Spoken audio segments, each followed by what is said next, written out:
The air in Hollister Harbor tastes like rust and old brine. It gets in your mouth, settles on your skin. Up here, on the third floor of the Cobalt block, you don't just smell the harbor, you wear it. I lean my forehead against the cool, rattling glass of my window, watching the crane lights blink across the water. They weren't steady, like stars. They were tired, mechanical blinks, keeping time with the groan of container ships easing into their berths. Down below, the streetlights cast a weak, watery yellow onto the wet pavement. It was late, maybe 9 o'clock. My second shift at the Marigold Neighborhood Legal Center had ended an hour ago, but the chill of the office air conditioner still clung to my clothes. My name is Naya Quinlan. I am 27 years old. I am a data entry clerk and, more often, a translator. Marigold is a small nonprofit crammed between a bail bonds office and a 24-hour bodega. We run on lukewarm coffee and the kind of stubborn hope that burns out fast if you're not careful. My pay is low. So low. In fact, that I work 2 shifts, 1 data entry, 1 freelance translation at night just to keep my head above the tide. The elevator in my building was stuck again. It groans like a dying man when it works and sits in heavy silence when it doesn't. I'd taken the stairs, my cheap heels clicking on the concrete steps, the smell of curry from 2B mixing with the faint, sharp odor of mildew from the walls. The paint here, a color that might have been sky blue a decade ago, was peeling in long strips, like sunburnt skin. Most of my neighbors are longshoremen, fishermen from Vietnam, welders from Poland, men who speak in short, tired sentences and smell like the sea. I crossed my small living room, which was also my dining room, and on bad nights, my office, my shoulder ached. I'm thin, the kind of thin that comes from cheap noodles and walking everywhere. I spend my days hunched over files, so I've developed this habit of clutching them to my chest like a shield. A stack of them sat on my tiny kitchen table right now, waiting for me. Depositions, intake forms, letters of hardship. My digital recorder was next to them, the little red light off. That recorder is my most important tool. It's full of the city's voices, men crying about eviction notices they can't read, mothers whispering about sons who went out for cigarettes and never came back. I record their stories in languages I barely speak, then spend hours translating them into the neat, sterile English the courts require. I am a keeper of Hollister Harbor's ghosts. My own ghost was in the room, too. A framed photo on the shelf showed my father, younger, smiling, standing on Pier 5. He was a longshoreman. Like many of my neighbors, he died 2 years ago. Workplace accident, and the report said a cable snapped, a container shifted, the paperwork was clean, but the debt wasn't. The funeral bill still sits in my top drawer, a monthly reminder of how much it costs to bury a man who worked himself to death. My mother works the night shift at the bright laundromat over on 7th, the steam and bleach chasing her home every morning. We're treading water, the both of us. People look at me and see someone weak. I see it in the way the landlord dismisses my complaints about the plumbing, the way clients sometimes look past me, searching for a real lawyer, but my eyes are good. They don't run. They learned that from my father. I turned on the small radio, hoping for music, but got the late news instead. Static, then a smooth voice talking about urban renewal initiatives. That's what they called it. On the street. It had another name. The Bureau of Urban Order, the BUO. You wouldn't find them in any government directory. They were a rumor, a whisper that traveled from the fish market to the union halls. They wore gray jackets with no badges, drove cars with no plates. The word was the BUO was working with a local crew, the Glass Jackets, to clean up the East Embankment. Cleaning up meant pushing out families who'd lived there for 50 years. It meant broken locks, sudden fires, and people disappearing from waiting lists. The news anchor moved on, his voice smooth and untroubled. He mentioned a gala, a traffic closure. He mentioned the Viscari outfit's annual contribution to the Policeman's Benevolent Fund. The name slid by like an eel in dark water. Ronan Viscari. If the BUO was a ghost, Ronan Viscari was the shadow the entire city cast. He was 32 years old. They said he ran the Viscari outfit. He wasn't a street brawler. He was the man who owned the street. He controlled the berths, the quiet gambling dens tucked behind butcher shops, the shipping contracts that fed the harbor. His name never appeared in print unless it was attached to a charity. But every longshoreman knew who decided which containers got priority. Every cop knew which blocks to avoid after midnight. They said he owned a place called the Blue Cipher, a jazz club buried in the foundations of an old bank. It was an open secret. When the sirens wailed too long on a Saturday night, the dock workers didn't go home. They went to the cipher, where the brass horns were loud enough to drown out the world's troubles. Viscari's world and mine were not supposed to touch. I believe in paper. I believe in filing motions, in statutes, in the slow, grinding power of the law. Hollister Harbor believes in something else. It believes in leverage. It believes in the man holding the bigger gun. We were two different orbits, spinning around the same dying star. I finally kicked off my shoes and started boiling water for tea. The stack of files waited. The voices on my recorder waited. Another night, another $1. Or, more accurately, another 75 cents after taxes. That's when I saw it. It hadn't been there when I left this morning at 7:30. It was a plain manila envelope, shoved halfway under my apartment door. Not in the mailbox, under the door. Here, on the 3rd floor. My heart didn't race. It just stopped, did a cold, heavy lurch and started again, too slow. I looked through the peephole. The hallway was empty, lit by a single, buzzing fluorescent tube. The peeling blue paint looked sick under the light. I nudged the envelope with my toe. It was thick. I knelt, my knees cracking. My name wasn't on it. No apartment number.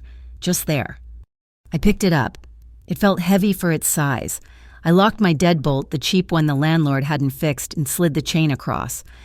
Inside the envelope, there was no note, just a single object, wrapped tightly in black electrical tape, a USB flash drive.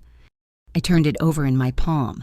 The tape was gritty, applied with clumsy, urgent hands, scratched onto the plastic casing of the drive itself, with what looked like a pin, was a single, shaky line of text. For someone who listens. I stared at it. This wasn't a client drop. My clients brought me crumpled eviction notices and tear-stained utility bills. They didn't bring encrypted data. This felt different. This felt like the street. This was the kind of thing that got people cleaned up by men in gray jackets. This was the kind of trouble that didn't go away with the right paperwork. I should have thrown it away. I should have dropped it down the building's incinerator chute, let it burn with the day's garbage. I should have turned on my recorder, translated the story of a fisherman denied his insurance claim, and forgotten this object ever existed. I stood there for a long time. The kettle started to whistle. A high, thin scream in the quiet apartment. The city hummed outside my window. A ship's horn, a distant siren. The rumble of a truck hitting a pothole on the cobblestone street below. I thought about my father. I thought about the men on my recorder, their voices asking for help from a system that didn't see them. My hands were shaking, just slightly. I looked at the little black object, wrapped in tape. I slipped it into the pocket of my purse, next to my expired pepper spray and my bus pass.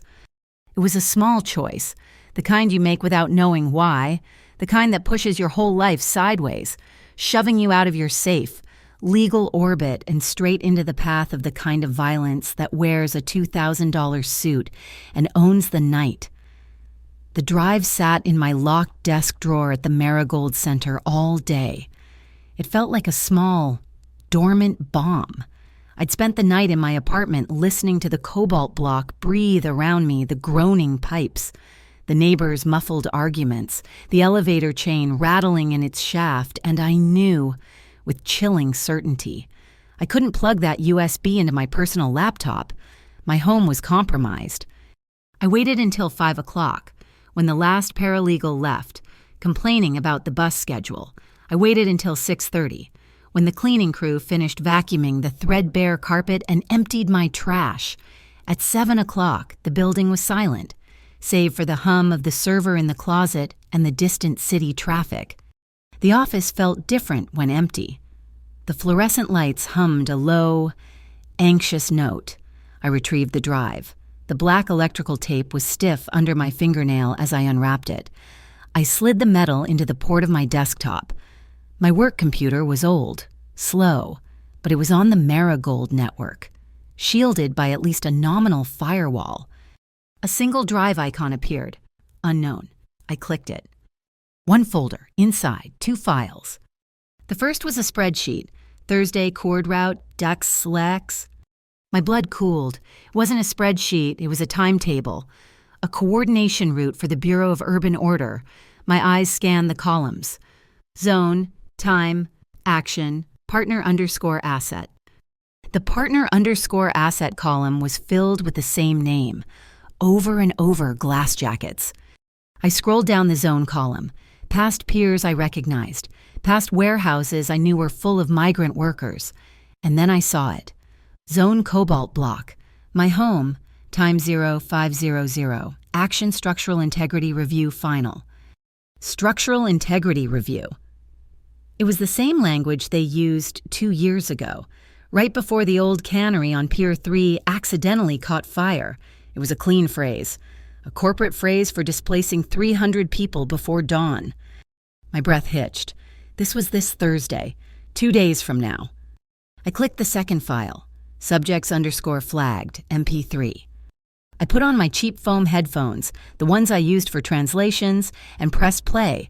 There was a crackle of static, then a voice. A man's voice. Bored, toneless, as if reading a grocery list. Aponte Hector, Unit 2, C. Witness Pier 5 incident, non-compliant. I froze. Hector Aponte.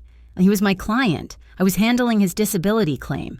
He'd been on the docks the day my father died. The voice continued. Petrovich Alina, Unit 4A, filing repeated complaints for utilities. Agitator. Mrs. Petrovich, I just helped her fill out the forms last week.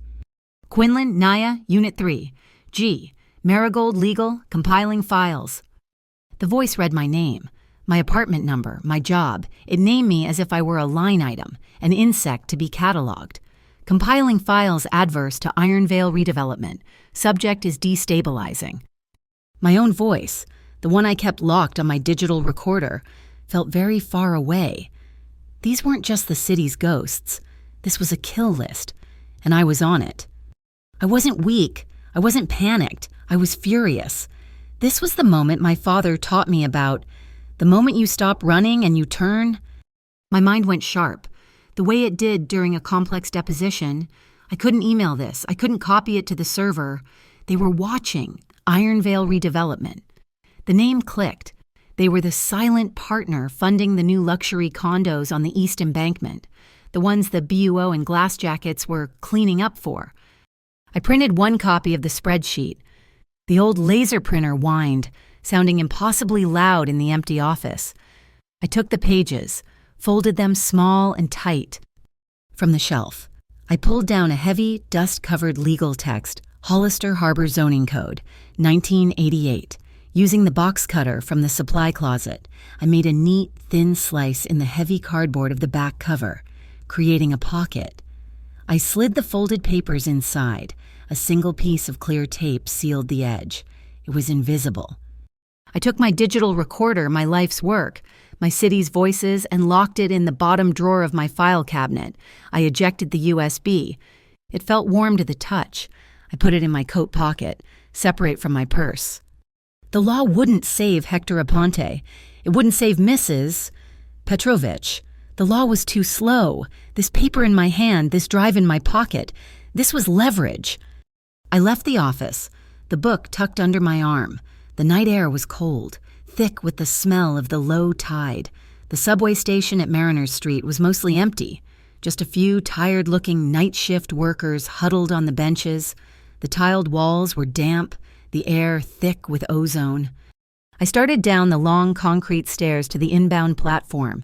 My footsteps echoed. Clack, clack, clack. Then, a second set of footsteps, heavier, behind me. I didn't turn around, I just walked faster. The footsteps sped up. 2 of them. I was halfway down the stairs when they cut me off.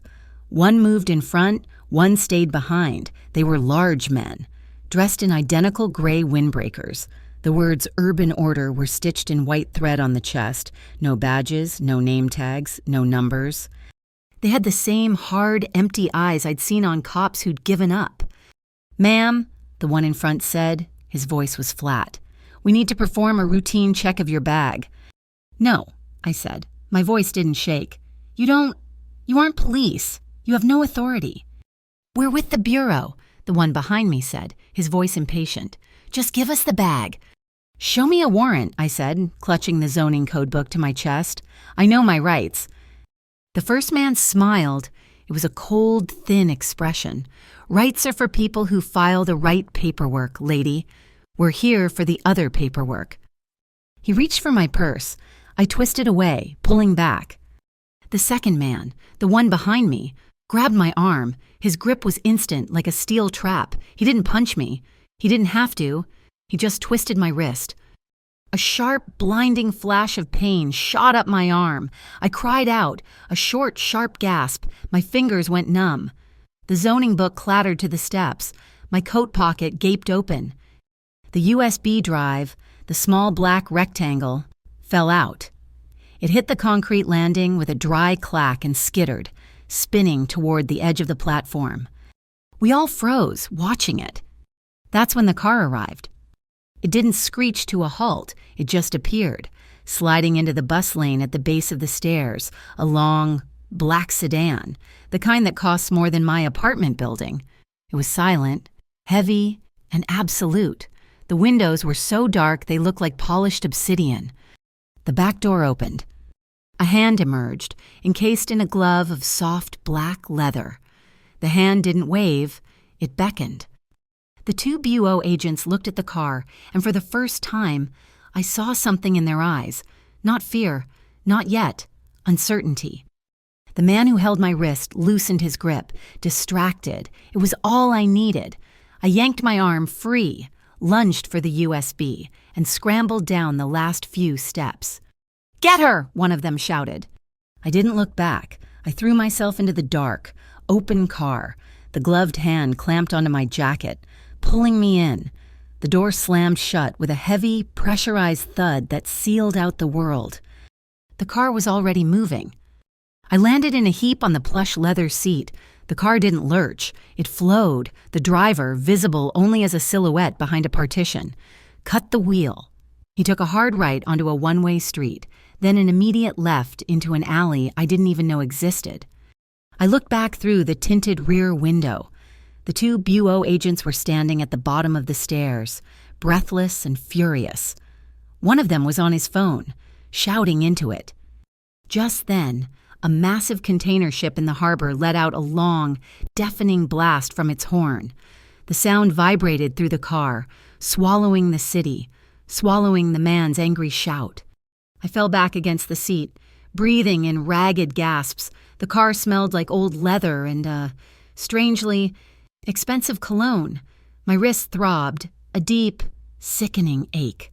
A dark bruise was already forming on the pale skin. I wasn't alone. There was a man sitting in the shadows of the other seat, watching me, and he was perfectly still.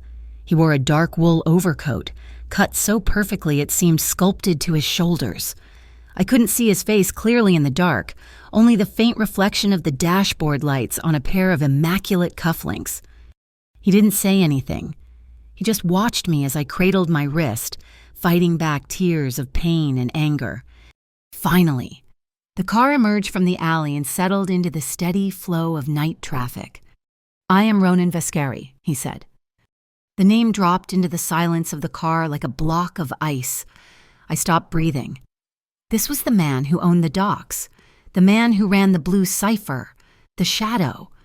His gaze wasn't on my face, it was fixed on my hand, on the dark, ugly mark left by the BUO agent. His stillness was terrifying. It was the calm of a predator, the absolute lack of wasted motion. He leaned forward, just slightly, Bringing his face into the dim light, his eyes were dark, and they held no pity. They held something sharper, analysis. His voice was quiet, not raised, not angry, but low and heavy with a cold, precise weight. "Who did this to you?"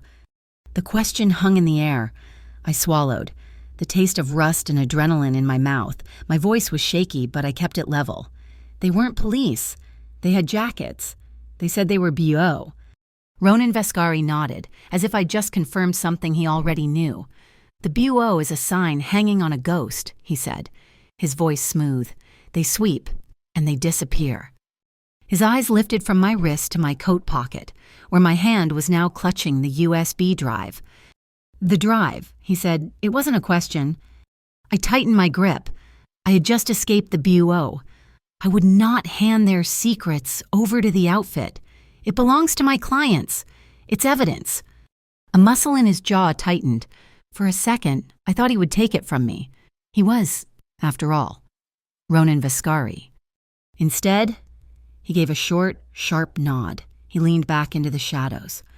He tapped on the glass partition. "Marius," he said to the driver, "take the Sawmill District route. We're going to the Blue Cipher." The car turned, heading deeper into the industrial heart of Hollister Harbor. The rain started. That cold harbor rain, hitting the armored glass, it streaked down the windows, blurring the neon signs and the tired streetlights. It was washing the streets clean, erasing the traces of the chase. It was the same way. I realized an empire erases its mistakes, and I was sitting right next to the emperor. The black sedan didn't stop at a curb. It eased into a service alley off a cobblestone street, the engine a low hum that was more of a vibration than a sound. The alley smelled of wet brick and, faintly, of roasted coffee. Marius Cade, the driver, was out of the car before I could find the handle, his tall frame moving with an unnerving, silent efficiency. He opened my door. Ronan Vescari emerged from his side. He didn't offer me a hand, didn't look to see if I was following. He just expected it. I scrambled out, my legs stiff, one hand clutching the heavy zoning codebook, the other pressed protectively over my coat pocket, feeling the small, hard shape of the USB drive. The entrance to the Blue Cipher was a single, unmarked steel door, painted a matte black that absorbed the dim alley light. Marius pressed a spot near the frame. There was no visible button, and a heavy thud echoed as a magnetic lock released. He pulled the door open. The alley had been quiet. Just the sound of the rain and our footsteps. The moment the door cracked, the music spilled out. It wasn't the thumping, aggressive sound of a nightclub. It was warm. It was alive, a deep, walking bass line. The sound of a snare drum being brushed, not beaten, and a trumpet. That trumpet, it sounded like a man telling a long, sad story. We stepped from the cold alley into a short, carpeted hallway. The sound grew richer. Ronan Vescari walked past me, not looking back. I followed him through a heavy velvet archway, and the city fell away. The Blue Cipher was beautiful, and it was a lie. The light was all amber, coming from low sconced lamps that made everyone look better than they were. The floors were dark wood, polished so highly they reflected the lights like a calm harbor at midnight. Small, round tables were filled with people, their faces half lost in intimate shadows. They were dock workers in clean shirts, women in simple dresses, a few men in suits that were expensive, but not as expensive as Vescari's. They were all talking, but the acoustics of the room swallowed their voices, blending them into a murmur beneath the band. The band was on a small, raised stage playing Autumn Leaves. The trumpet player, a man with skin like polished mahogany and eyes closed in concentration, held a note that made my chest ache. He opened his eyes as we passed, his gaze sliding over Ronan, then landing on me. He saw my face, saw my bruised wrist. He didn't miss a beat. Ronan didn't stop. He moved through the crowd like water, people shifting aside without seeming to notice him. He led me past the long, glowing bar, through another velvet curtain at the back, and the sound of the club dropped to a distant, muffled heartbeat. He opened a door. The room was silent. It was like stepping inside a vault. The walls were covered in thick, padded gray velvet, swallowing every echo. A single, heavy lamp on a dark mahogany desk cast a pool of amber light. It was an office, but it felt more like a confessional. He didn't tell me to sit. He just held out his hand. My heart hammered. This was it. He wanted the drive. But his hand wasn't aimed at my pocket. It was aimed at my shoulder. "Your coat," he said. I hesitated. The damp wool was my last piece of armor. I was cold, and my cheap blouse felt thin and inadequate under his gaze, but his eyes were not in the mood for an argument. I winced as I shrugged out of it, the movement sending a fresh jolt of pain up my arm. He took the coat from me. I expected him to toss it onto one of the leather chairs. Instead, he walked to a narrow closet, opened it, and selected a heavy, carved wooden hanger. He slid it into the shoulders of my coat, straightened the lapels, and hung it with a meticulous, almost surgical precision. It was the most menacingly polite gesture I had ever witnessed. It was an act of complete and total control. "I own everything in this room," the gesture said, "down to the way your cheap coat hangs." I stood in the center of the velvet box, cradling my arm. The bruise was darker now. A sickening, ugly purple spread across the pale skin of my wrist. "Marius," Vescari said, his voice quiet. Marius Cade was just there. He'd entered the room behind me without making a sound. He was built like a bridge support, and his suit jacket looked like it was struggling to contain his shoulders. "Boss, the kit and ice." "I'm fine," I said. The words sounded thin, even to me. "No, you're not," Ronan replied. He wasn't looking at me. He was looking at the bruise, as if it were a piece of evidence. Marius returned less than a minute later. He didn't bring a first aid kit and a plastic bag of ice. He carried a small, polished silver tray. On it was a crystal bowl of crushed ice, a bottle of antiseptic, and a stack of thick, folded linen cloths. Ronan dipped one of the cloths into the ice, wrapped it into a neat, tight compress, and held it out to me. I stared at his hand, the same hand that wore the black leather glove in the car. Taking it felt like a transaction, like I was accepting his protection, his terms. But the cold radiating from the cloth was a sharp promise of relief. "I can do it," I said, snatching it from him. I pressed the linen to my wrist, hissing as the frozen sting bit into the deep ache. I wouldn't give him the satisfaction of seeing me flinch. He watched me for a second, then gave a tiny nod, accepting my defiance. He turned to his right-hand man, the jackets. Marius's voice was a low rumble, like gravel settling at the bottom of a river. Not standard issue, not city, not state, not Fed, not private security. The lettering on the breast, its custom embroidery. High thread count. I ran the suppliers I know. Found a match. A rush order for 50 jackets. Billed 3 weeks ago. "Billed to who?" Ronan asked. "A holding company, Iron Vale Redevelopment." The name from the spreadsheet. My blood ran colder than the ice on my skin. They were connected.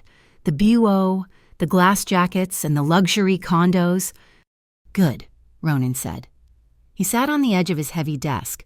Not behind it. It wasn't a desk job. It was a command post. He picked up an old-fashioned, heavy black rotary phone and dialed a single digit. "Get me the night supervisor at Port Logistics," he said. A pause. "I don't care if he's sleeping. Wake him." I realized with a jolt that the Port Logistics Department wasn't a real city agency. It was his agency. It was the Vescari name for the men who handled problems on the docks.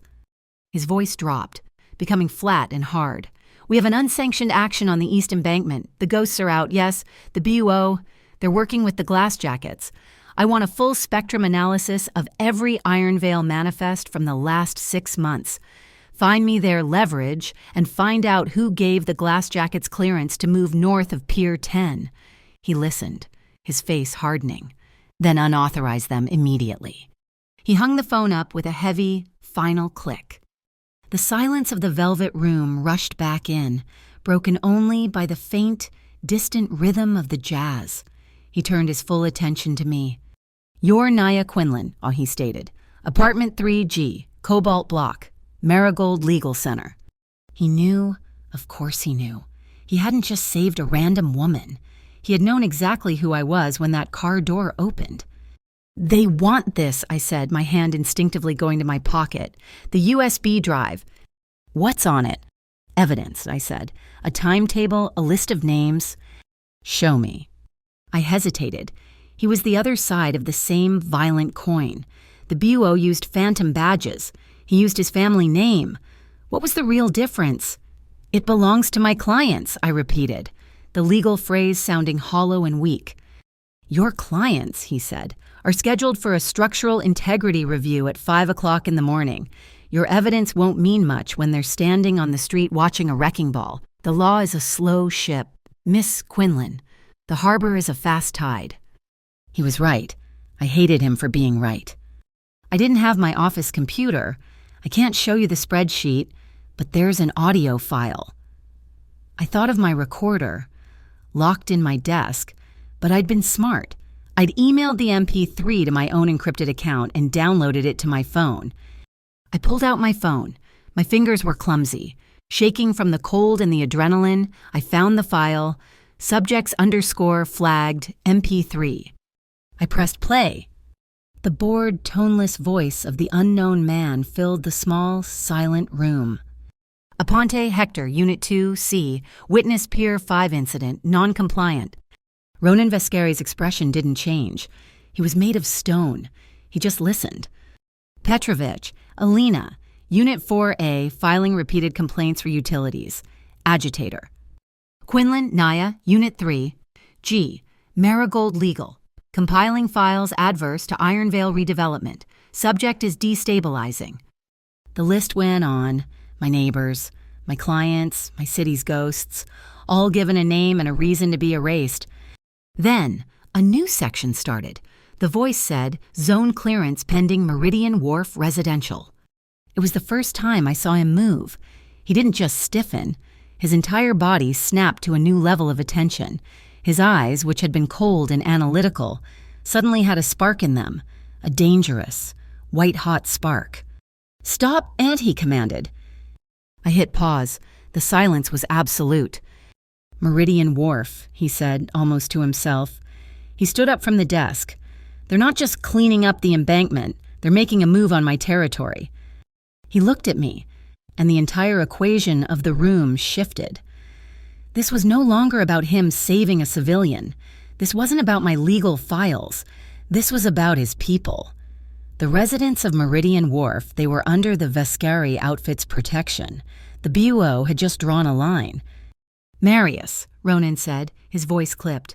"Have the car brought back. I'm escorting Miss Quinlan home." No. The word was out of my mouth before I could think.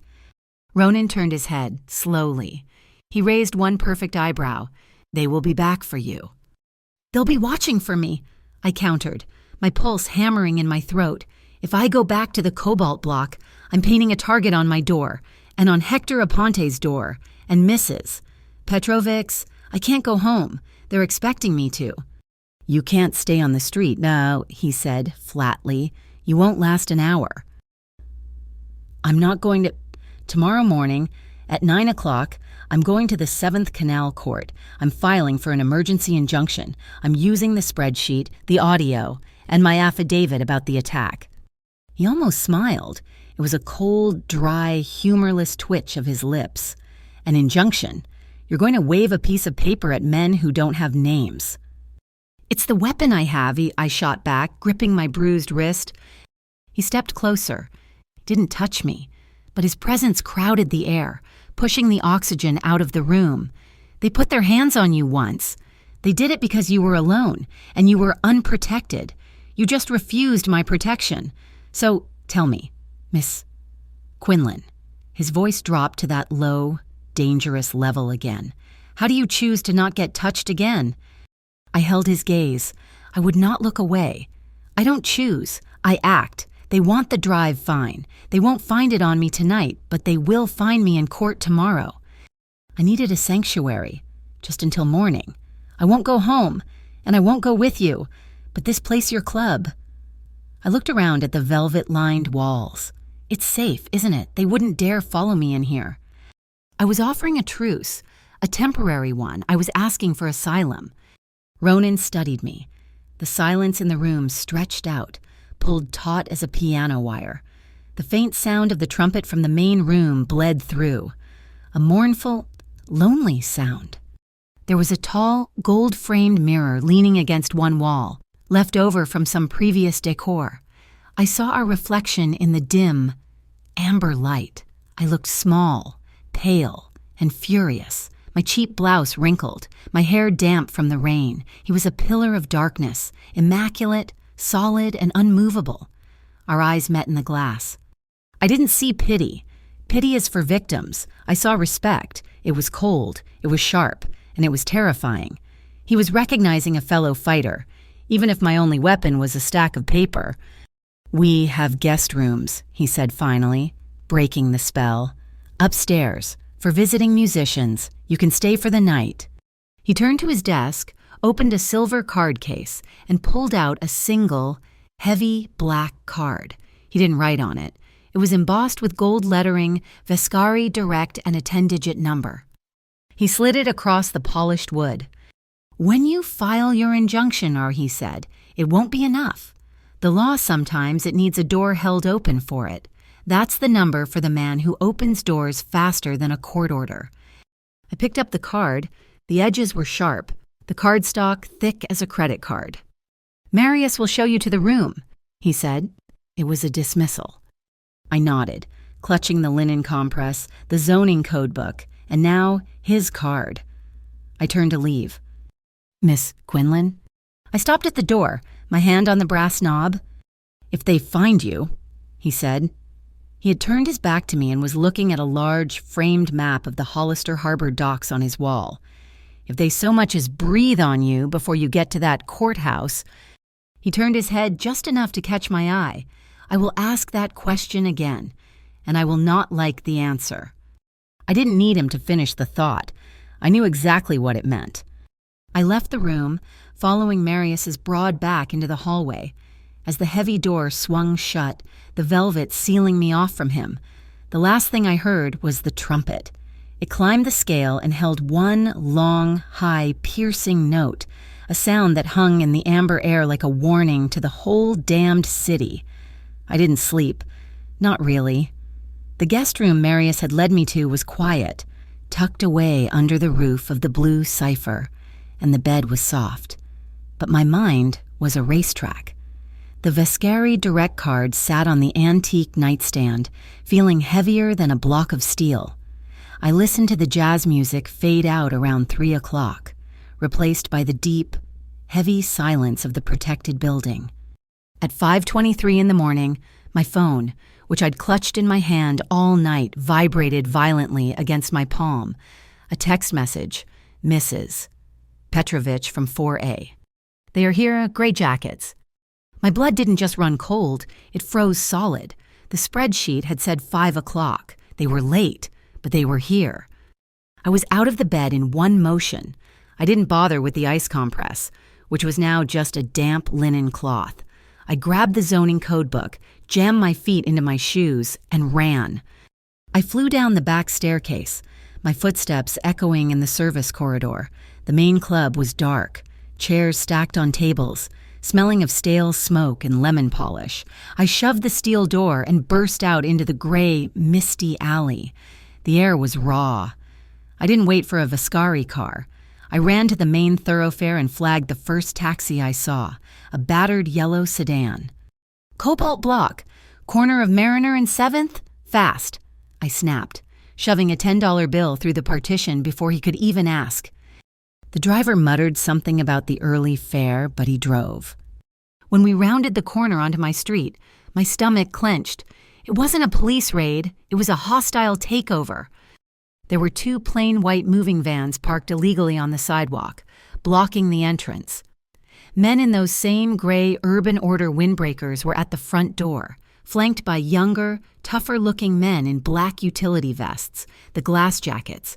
They weren't just knocking, they were pounding on the reinforced steel door, a heavy, rhythmic boom that echoed off the brick facades. "I live here," I yelled, jumping from the taxi before it had fully stopped and sprinting past the line of men. "Hey, this is a restricted zone, lady," a glass jacket yelled. Stepping into my path, he was barely 20, with hard eyes and a shaved head. He put a hand on my shoulder to shove me back. I flinched so hard I nearly fell, a reflex from the night before. "Get your hands off me!"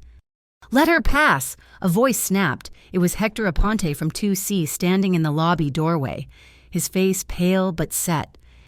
The lobby was chaos. My neighbors were huddled by the mailboxes in their bathrobes and pajamas. 2 BO agents were pinning Mr. Henderson, the janitor, against the wall. "Structural inspection, everybody out now," one of them was yelling. I ran for the stairs. My door, apartment 3, G. It was sealed. A huge, bright orange sticker had been slapped across the door and the frame. "Condemned structural hazard. Do not enter." They had locked me out.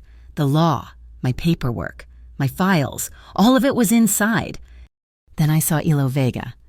He was 19, worked the night shift at the fish market, and lived with his aunt in 2F. He was a good kid, a BO agent, a thick-necked man with a face like cured leather, had impressed against the rattling elevator cage. "Where is it, kid?" the agent was hissing, his voice low and menacing. "We know you move product for the wharf rats. Just give us the stash, and we'll let you walk." I don't know what you're talking about," Elo's voice cracked. He was shaking, terrified. "We can hold you for 24 hours, the agent said, leaning in. 48. We can hold you until you grow mold in a cell. Kid, just give us a name." My blood boiled. This wasn't an eviction, it was a shakedown. They were using the structural integrity review as a cover to perform illegal searches, to plant evidence, to manufacture the crime ring story they would need to justify this. The injunction I'd planned to file at 9 o'clock felt like a useless, distant dream. The fire was now. I backed into the stairwell, my heart hammering so hard I could feel it in my throat. My hands were shaking. I fumbled for my phone and the black card, Viscari Direct. I dialed the 10-digit number. There was no ringing, just a single, cold click. Yes. The voice was male, calm, and not Ronan's. "This is Naya Quinlan," I said, my voice a desperate whisper.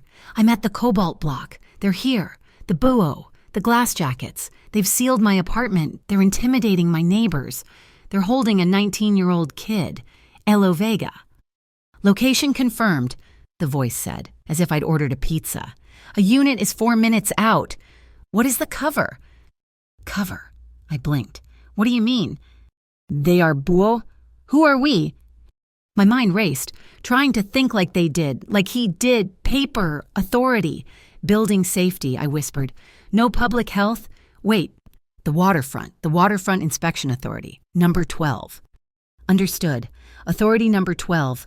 Hold your position." The line went dead. It wasn't 4 minutes. It was 2. A heavy-duty panel van, painted a dull, municipal white, turned the corner and pulled smoothly into the bus stop. It didn't look like an outfit vehicle. It looked like a city utility truck. The logo on the side read, "Hollister Harbor Community Welfare Outreach" in boring, official blue letters. Marius Cade got out of the driver's seat. He wasn't wearing his impeccable suit. He wore dark work trousers, steel-toed boots, and a heavy canvas jacket. He carried a battered metal clipboard. 4 other men, all built like him, piled out of the back. They looked like union foremen, the kind of men who'd been arguing about safety regulations on the docks for 30 years, annoyed, overworked, and not impressed. Ronan Viscari was not with them. This wasn't his stage. This was logistics. The BUO agent who was harassing Elo looked up as the group entered the lobby, their boots heavy on the linoleum. "This is a restricted operation. Identify yourselves." Marius just stared at him. It was a look of profound, bureaucratic boredom. "We got an emergency dispatch," Marius rumbled, his voice like gravel. "Reports of unsanctioned personnel impersonating city inspectors and harassing tenants. This is an active waterfront inspection zone."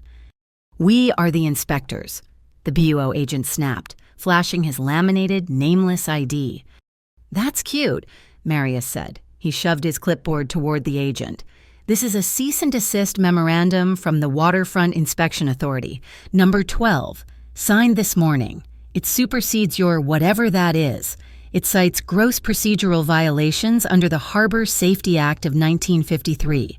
You're compromising an active investigation." The agent stared at the paper. It was beautiful. It was printed on thick, heavy bond. It had 3 different colored stamps on it, and a signature at the bottom that was completely illegible and looked incredibly official. It was a magnificent, perfect fabrication. "I've never heard of Authority Number 12, eh?" the agent said, his voice losing its edge. This was my cue. I stepped out of the stairwell, my own legal papers clutched in my hand. "I have," I said. My voice was sharp, cutting through the tension. "The authority for number 12 oversees all pre-war residential structures bordering active shipping lanes, like this one. Your structural review is invalid. You failed to file notice with their office 72 hours in advance, as required by statute." The bureau agent looked at me, his eyes narrowing. He looked at Marius, who hadn't blinked. He looked at his own men, who were just thugs in windbreakers, and he looked at Marius's men, who had quietly, almost lazily, positioned themselves by the lobby exits. It was a battle of bureaucracy, a war fought with paper and rubber stamps, and our fake documents were simply better than their fake documents. "This isn't over," the agent hissed at me. He snatched the clipboard, shoved it back against Marius's chest, and jerked his head at his team. "Pack it up, we're done here." The glass jackets evaporated first, melting back into the morning mist. The bureau agents piled into their vans, their faces dark with anger. They slammed the doors and sped off. They left the condemned stickers on our doors. The lobby was suddenly, deafeningly silent.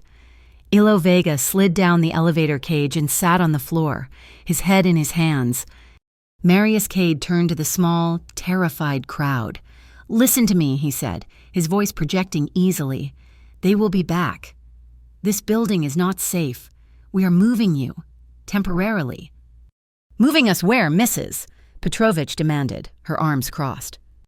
"A secure location," Marius said. "The blue cipher. We have a safe level in the basement. It's warm. There's food. You will be protected." The community welfare van wasn't just a prop. The back was loaded with thick wool blankets and steaming thermoses of coffee. It took us an hour. We went door to door, gathering the residents who had been named on the list and anyone else who felt threatened. We took Hector Aponte.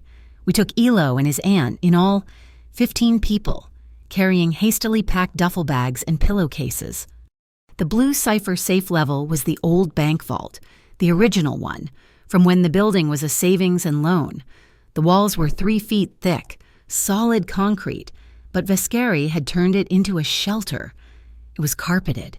The same warm, amber lamps from the club upstairs glowed, making the space feel secure, not sterile. Cots were stacked against one wall.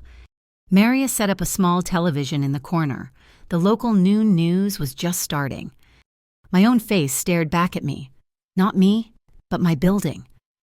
A local reporter was standing on the street I had just fled. The camera was zoomed in tight, hiding the fact that there were no police cars, no fire trucks. The chyron at the bottom of the screen read, "Bureau disrupts major crime ring in Harbor District." "Authorities say the Bureau of Urban Order," the reporter read, her voice earnest, "acted on a tip this morning, successfully clearing a building used as a hub for narcotics and weapons trafficking linked to the Meridian Wharf." I was shaking. It was a cold, violent tremor that started in my knees. They weren't just evicting us. They were erasing us. They were branding us as criminals, so that when we screamed, no one would listen. "They're lying," Elo whispered, his eyes wide. "They're just lying." "Of course they are," Marius said from behind me. "That's the play. By the time you prove you're not a criminal, your home is already a hole in the ground." He looked down at me, his face impassive. "So, Miss Quinlan, what's the counterplay? You want me to call a few journalists I own, or do you want to build a better case?" I looked at the terrified faces of my neighbors. A newspaper article would be denied by tomorrow. Evidence, I said, my voice hoarse with rage. I want evidence. Good choice. He gestured to a folding table. On it sat a military spec, rugged laptop. Copy the drive, everything. I spent the rest of the day in that vault. The faint, muffled sound of a saxophone practicing scales drifted down from the club above. I plugged in the USB and made 3 separate, encrypted copies. I took depositions from Hector and Mrs. Petrovich, writing down their testimony on legal pads Marius provided.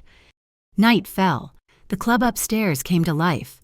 The deep, walking bass line of the jazz band became a low, steady vibration in the concrete floor, a comforting heartbeat. I was on my 5th cup of coffee, outlining a civil liability suit, when the heavy vault door swung open.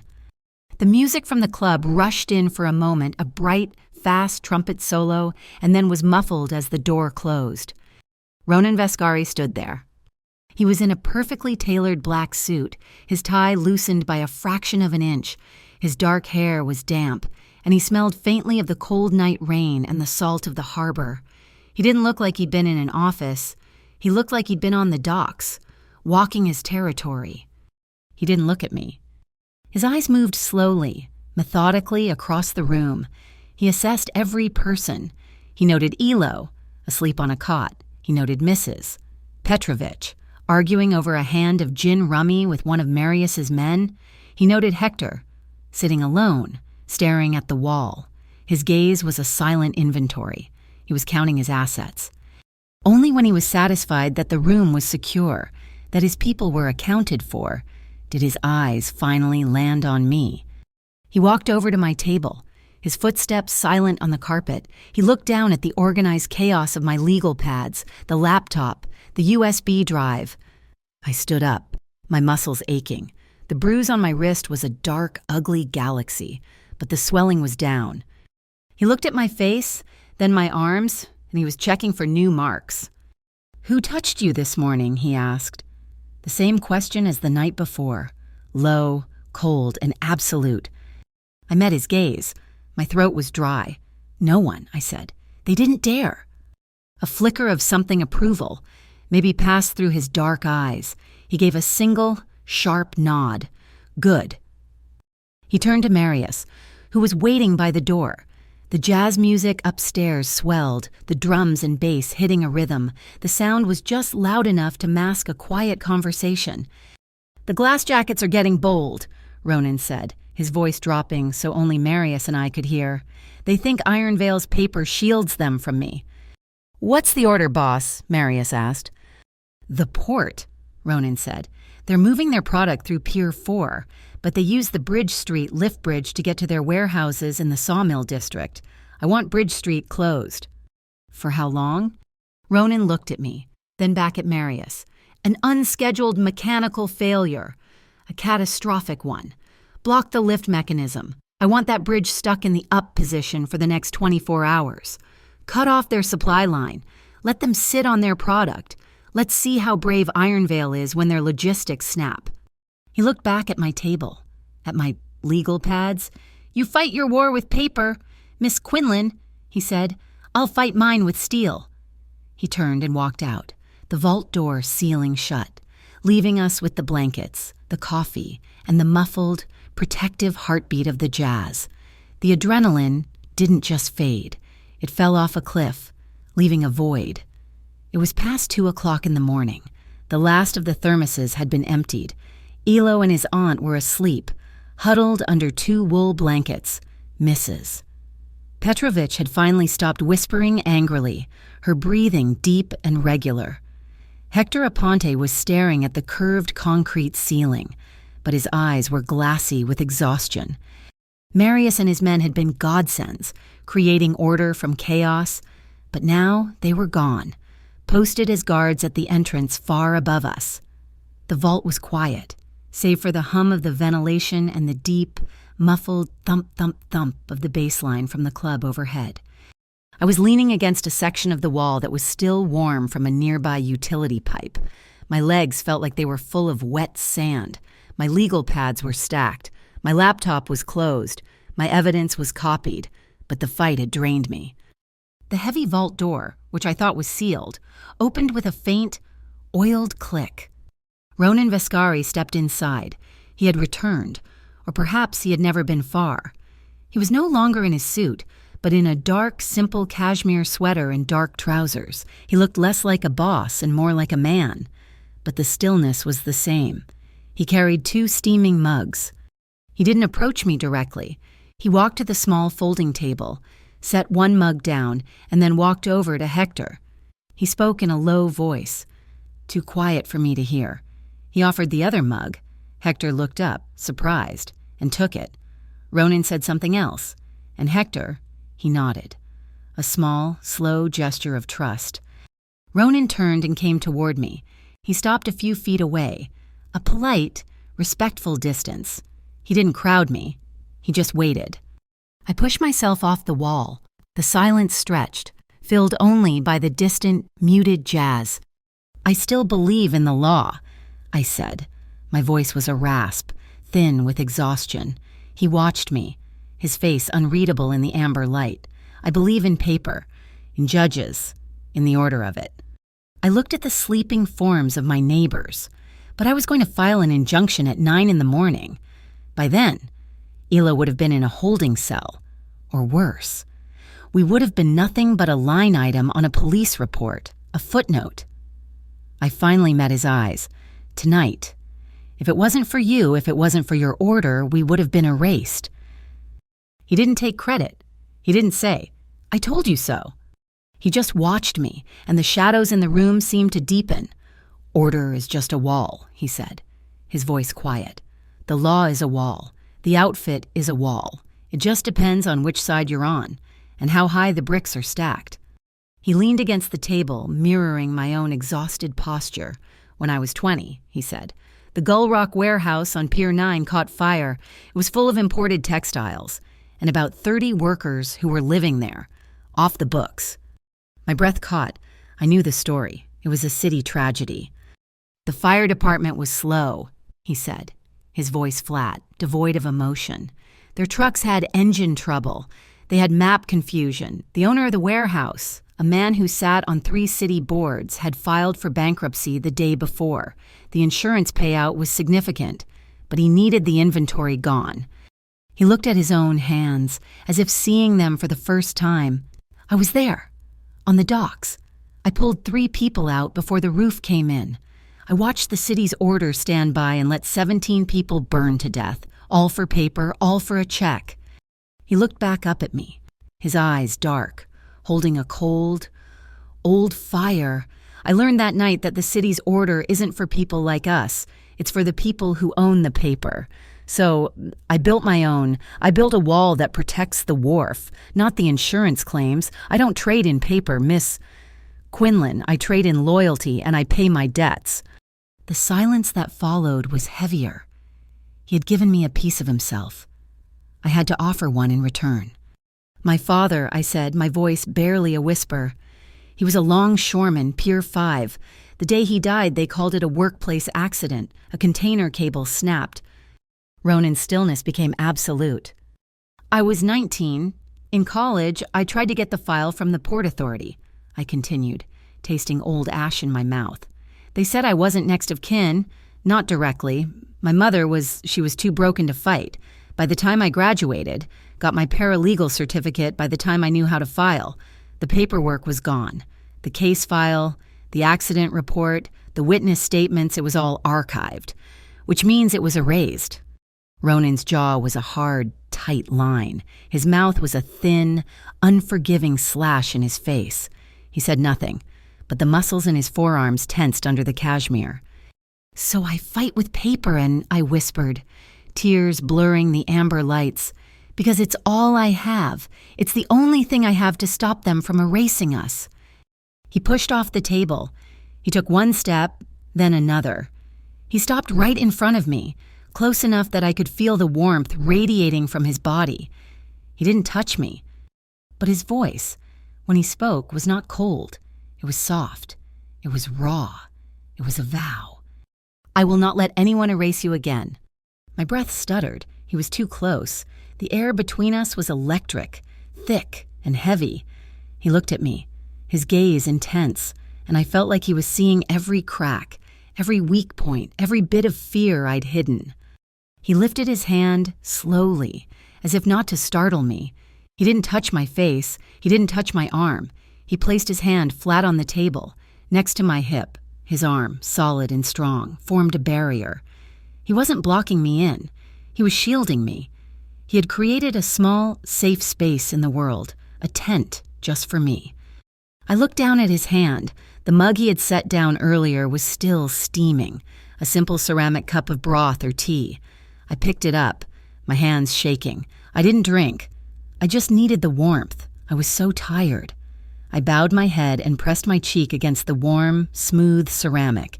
It felt like the first safe, warm thing I'd touched in days. I closed my eyes. I just breathed. I heard his breath change.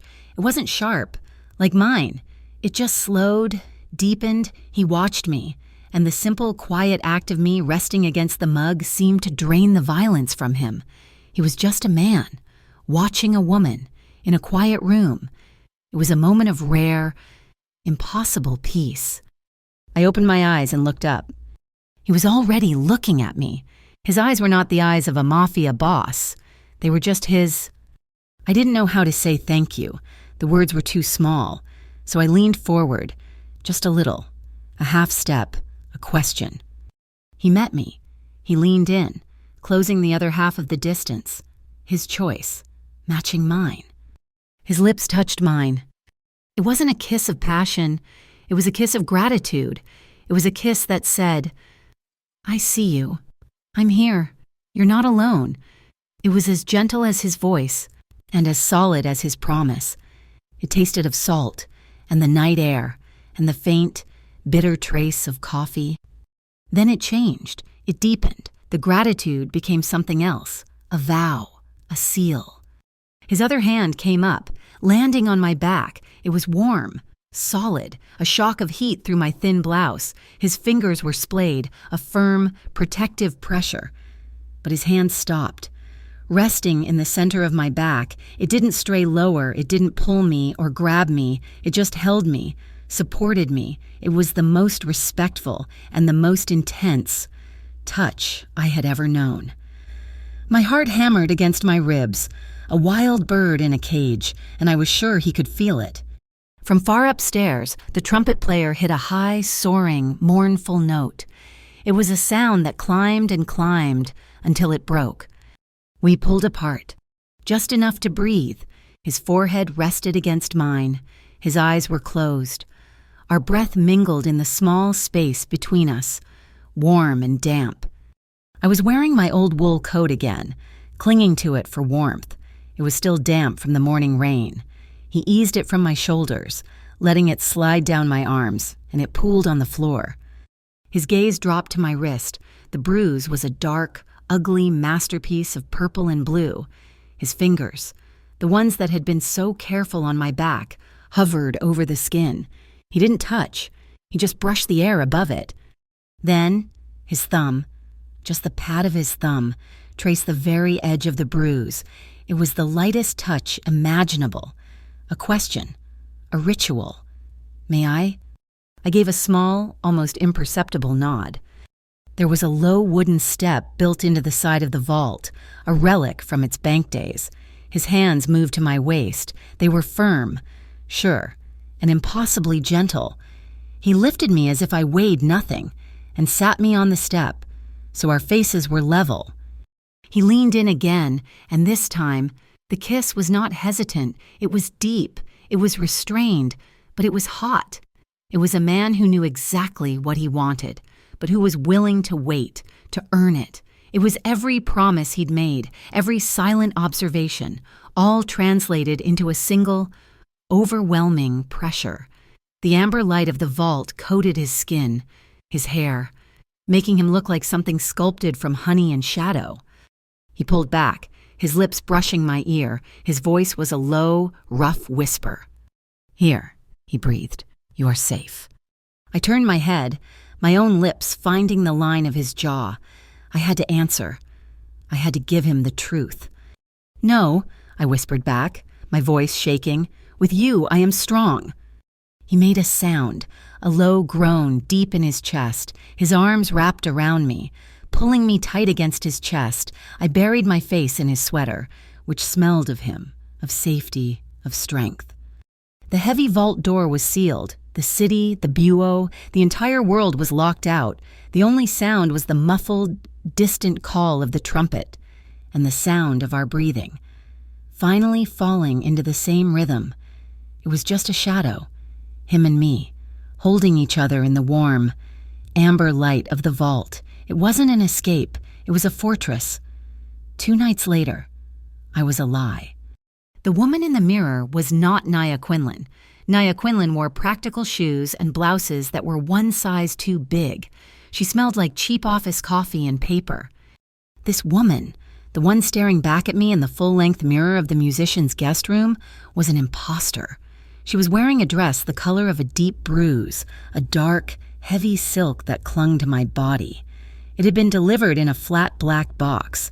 No note. It was Ronan's. My hair was pulled back in a way that made my cheekbones look sharp, and Marius's wife, a quiet, intense woman named Lena, had shown me how to apply makeup that hid the exhaustion and fear. The Meridian Academy Gala is the Beau's victory party. Ronan had told me, not in the vault, but in his office. He was back in his suit, the shadow boss, the master of his territory. They are celebrating the pacification of the East Embankment on my turf. At an event honoring my family's name, we are going to attend. It wasn't a question. It was a statement. I was his evidence. He was my shield. We were walking into the lion's den, dressed as lions. Anonymous donors, our name tags read. The ballroom at the Meridian Academy was a cathedral of old money. Chandeliers dripped crystal light. Waiters in white jackets moved silently, carrying trays of champagne. The air was thick with perfume and the sound of a string quartet. I spotted 3 city councilmen, the chief of police, and at least 2 judges I recognized from the courthouse. They were all smiling, shaking hands, patting each other on the back. Ronan Vescari moved through the room with an easy, lethal grace. He held a glass of champagne he never drank. His hand was a firm, possessive weight on the small of my back. He knew everyone. They knew him. They smiled, their eyes full of a respect that was 90% fear. "Mr. Vescari," a councilman said, his face slick with sweat. "A surprise to see you. We're so grateful for your family's continued support." "We all have an interest in the community." "Councilman," Ronan replied, his voice a smooth, cold stone, especially in its order. His eyes scanned the room, a predator cataloging his territory. I felt like a prop, a beautiful, terrified, silk-covered prop. Then I saw him, the man from the stairwell, the one who had grabbed my wrist. He was not in a gray windbreaker. He was in a sharp $1,000 suit. He stood next to a projection screen at the front of the room, talking to a man with military short gray hair. I watched the man with the gray hair laugh, and he tapped the bureau agent on the chest, as if in congratulations. "That's him," I whispered, my voice tight. "The one who at the subway." Ronan's hand on my back tensed, his fingers pressing just slightly, a silent command. "I see him, and the man he's talking to, that is Selvero. He runs the bureau. He's the ghost." A soft chime rang, and the lights in the room dimmed. The councilman took the stage, standing at a podium. "And now," he beamed, "a short presentation on the successes of the Bureau of Urban Order, a testament to what we can achieve when public and private interests align for a safer Hollister Harbor." The large LED screen behind him flickered to life. It showed a map. It showed the East Embankment. It showed a picture of my building, the Cobalt Block. A new slide appeared, identified agitators and destabilizing elements East Embankment. And my blood turned to ice. It wasn't a list of names. It was a grid of faces, passport photos, driver's license pictures, grainy, illegal surveillance shots. I saw Hector Aponte's face, his eyes wide, taken from a distance. I saw misses. Petrovic's driver's license photo, grainy and enlarged. I saw 3 other clients from Marigold, their faces stamped with the same label, known agitator. "Ronan," I whispered, my throat closing. "That's my case file. Those photos, some of them I scanned them. They were in my computer at Marigold. They're from my client intake forms. This wasn't just the USB drive. This was my office. This was a leak from my side. Someone had copied my files. Someone at Marigold had betrayed us. The room, the people, the music, it all dissolved into a roar in my ears. The USB I'd received wasn't a warning. It was a setup. "We're leaving," Ronan said, his voice a low command in my ear. "It's a trap, isn't it?" I said, the realization hitting me like a physical blow. They knew we'd come. "Yes," he said, "and the front door is no longer an option." As if summoned by his words, the lights in the ballroom didn't just dim, they went out. It wasn't a flicker. It was an absolute, suffocating void of darkness. A woman screamed. A glass shattered. Ronan's hand left my back and clamped onto my forearm like a vice. "Stay with me. Do not make a sound." There was a crash from the back of the room, near the kitchens, shouts, not from the guests. These were hard, guttural barks. "Doors cover the doors." "Not the service exit," Ronan hissed. "They'll expect that. Kitchen, now." He pulled me. I stumbled, my stupid, borrowed heels sliding on the polished floor. He moved with a terrifying, certain speed, not toward any marked exit, but toward a curtained alcove I hadn't even noticed. He shoved the curtain aside, a narrow, dark hallway. In here, we plunged into the darkness behind us. The ballroom was erupting into chaos. I heard a man shout, "Where are they?" We ran. We burst through a set of swinging metal doors into the main kitchen. It was brightly lit, a stark, sterile white after the ballroom, and it was empty. No, not empty. 3 chefs and a dishwasher were on the floor, their hands bound with zip ties. The back door, the one that led to the loading dock, was wide open, and it was blocked. 3 men in black utility vests stood there, glass jackets. They turned as we burst in. "There!" one yelled. Ronan didn't hesitate. He didn't break stride. He shoved me to the left, toward a smaller door marked pantry. "Don't stop," he yelled, and he grabbed a heavy steel pot from a rack, spinning and throwing it with incredible force. It hit the first man in the chest, and he went down with a grunt. I scrambled for the pantry door. It wasn't a pantry, it was a staircase. "Up," he yelled, "right behind me." We clattered up the narrow wooden steps, emerging into another dark hallway. This one was old, dusty. A fire alarm bell started ringing, a deafening, frantic clang. We ran past guest rooms until we reached a door at the end of the hall. "Roof access." Ronan slammed his shoulder into it. It burst open, and we fell out into the cold, wet night. Rain was falling, a fine, misting drizzle that made everything slick. We were on the roof of the Academy's old wing, a sloped expanse of black tar. "This way, the fire escape," Ronan yelled, pulling me toward the edge. "I hear them," I cried. Looking back, 2 glass jackets were spilling out onto the roof, fumbling with flashlights.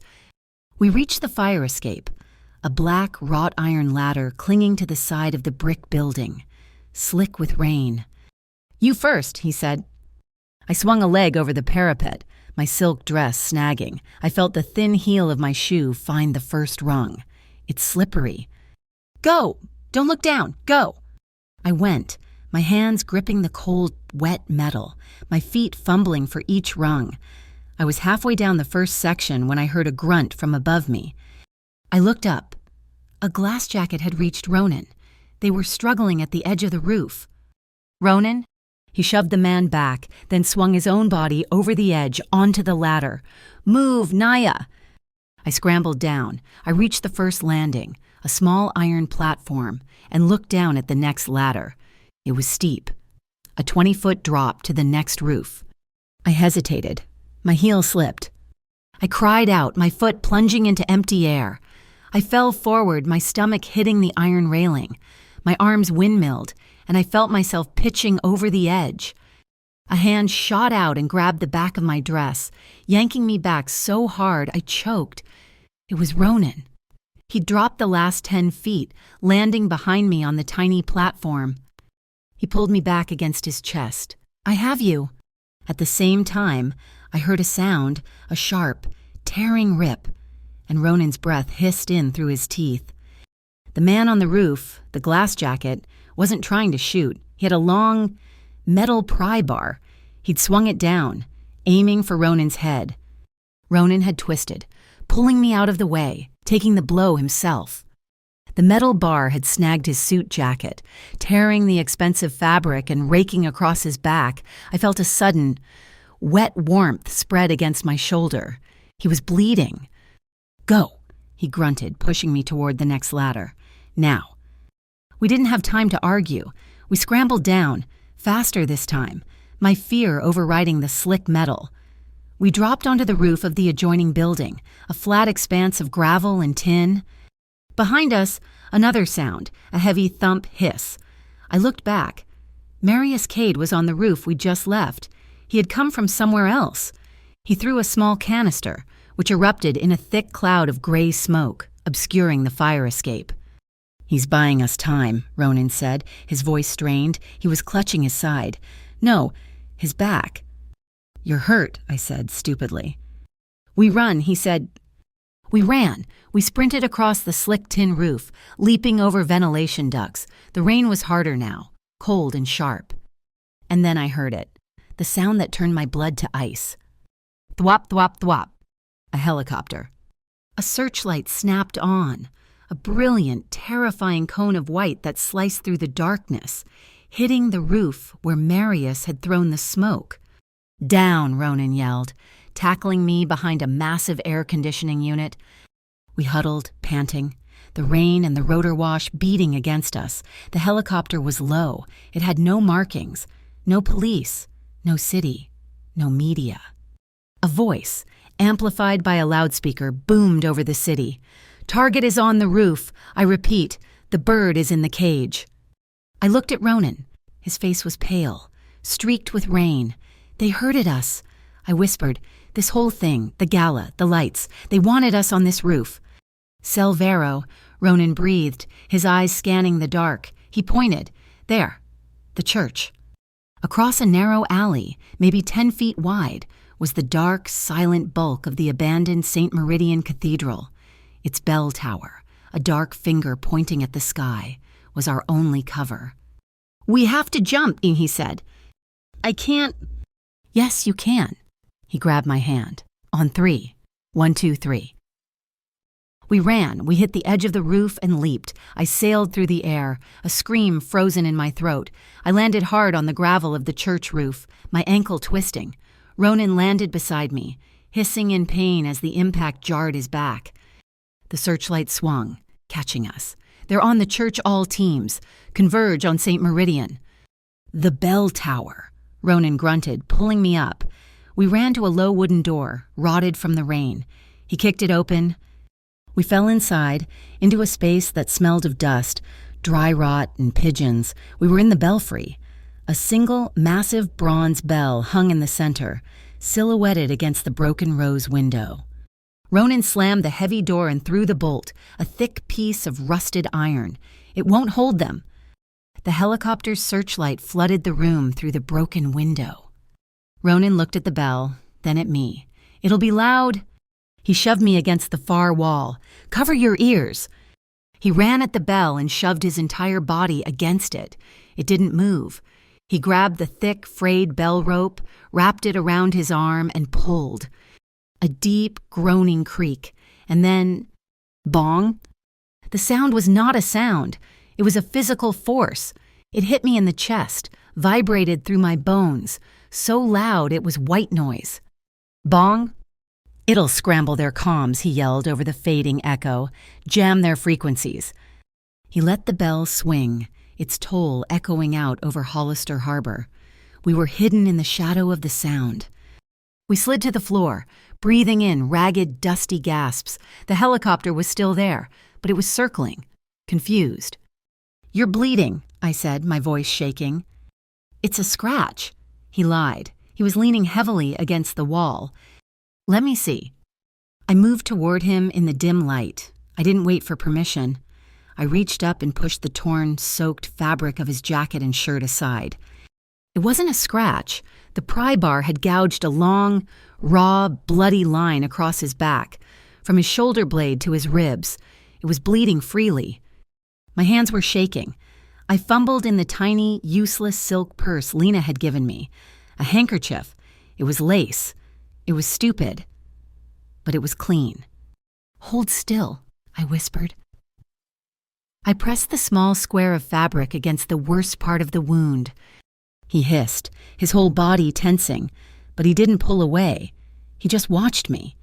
His eyes were dark, intense, his breath coming hard. "You're shaking," he said. "You're bleeding." We're a pair.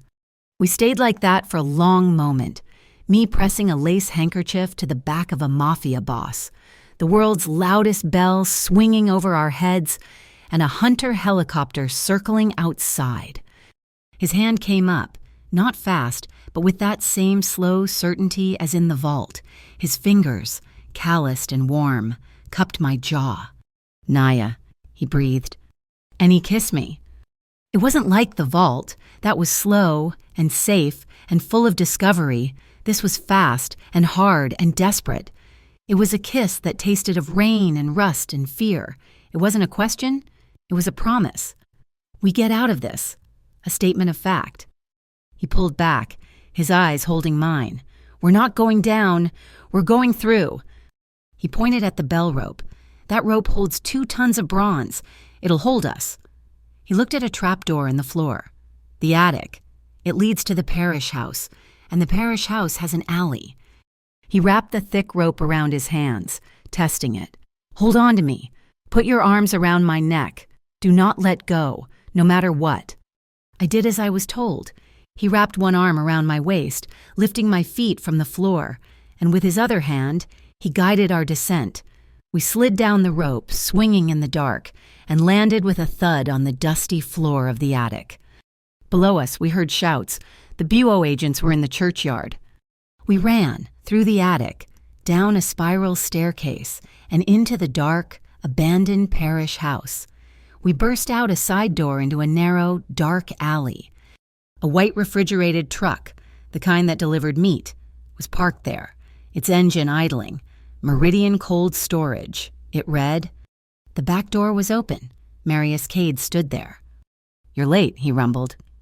We piled in. He slammed the heavy, refrigerated doors, plunging us into darkness. The truck pulled away, smooth and steady. We were safe. We had escaped. Back in the blue cipher, in Ronan's velvet-walled office, the sun was just starting to hint at rising. A quiet, grim doctor, the kind who didn't ask questions, was putting the last stitch in Ronan's back. Ronan sat on his desk, his bare back rigid, not flinching. I was wrapped in a thick wool blanket, holding a glass of brandy that I hadn't touched. The small TV in the corner was on, the sound muted. Salvero's face filled the screen. He was at the church, giving a press statement. The chyron read, "Police break up armed trespassers at historic church." Vero's mouth moved. Then a new chyron appeared, a breaking update from the field, and I saw my name. Suspect Naya Quinlan, linked to Meridian Wharf agitators, sought for questioning. "They've elevated your priority," Ronan said, his voice rough. The doctor packed his bag and left. Ronan stood, walked over to the TV and shut it off. He stood for a moment, his back to me.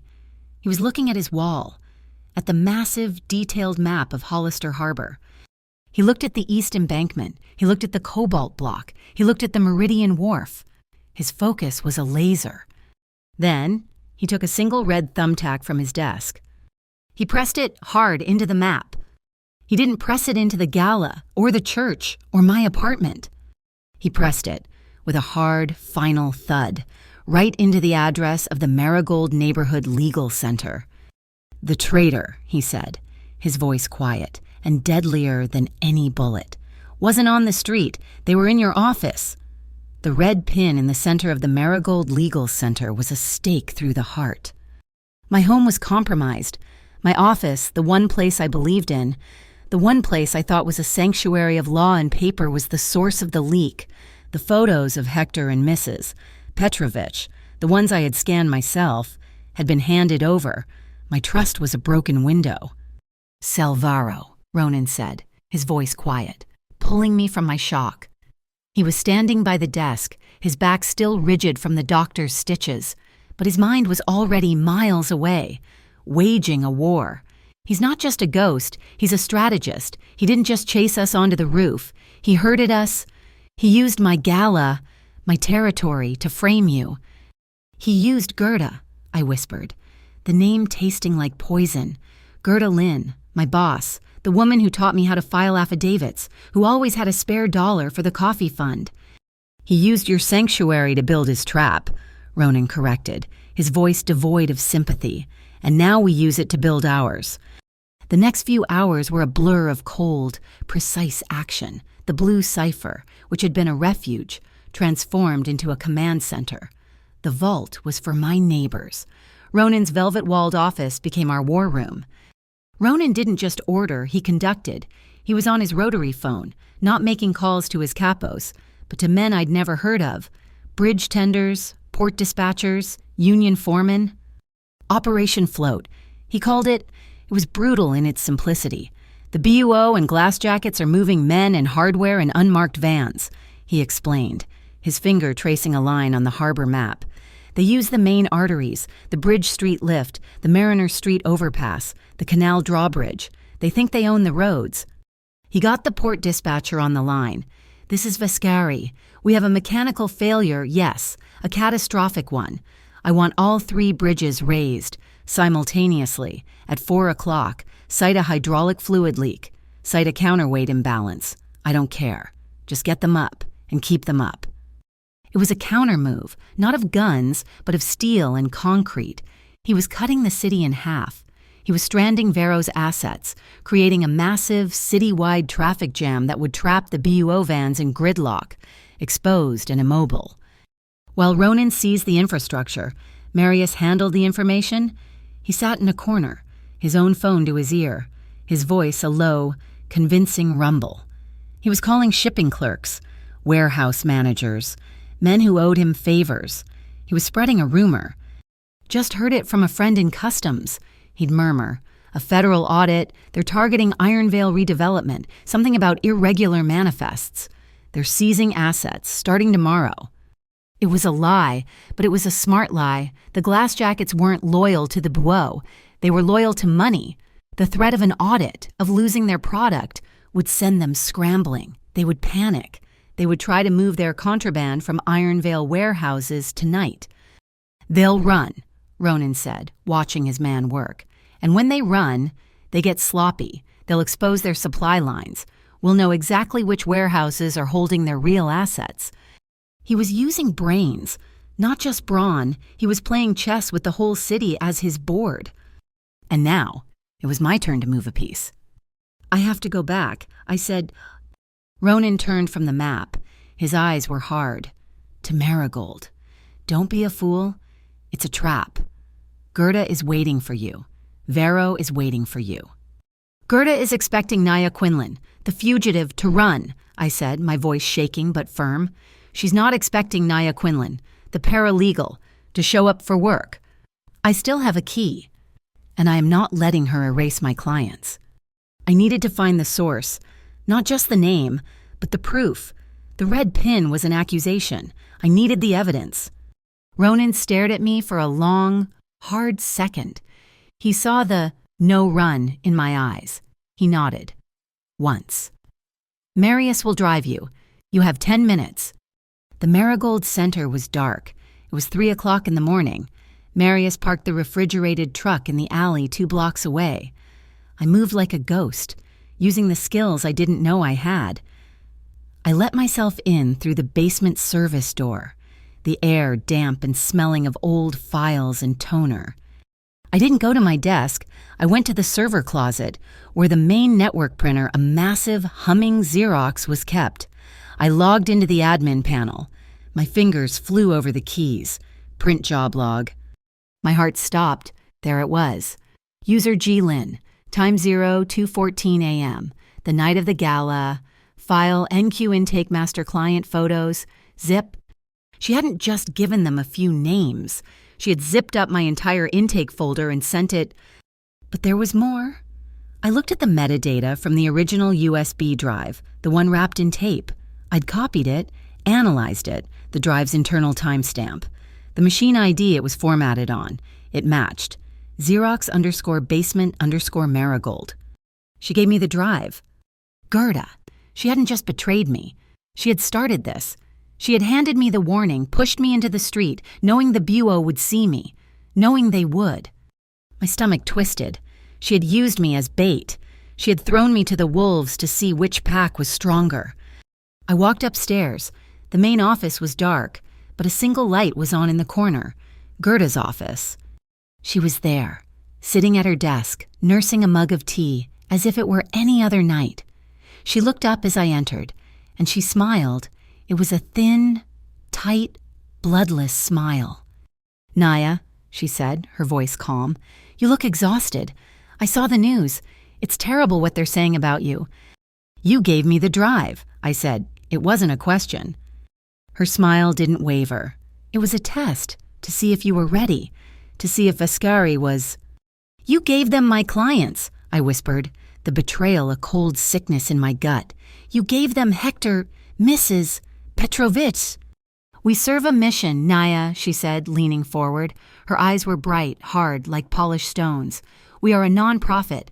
We run on donations, and our funding was drying up.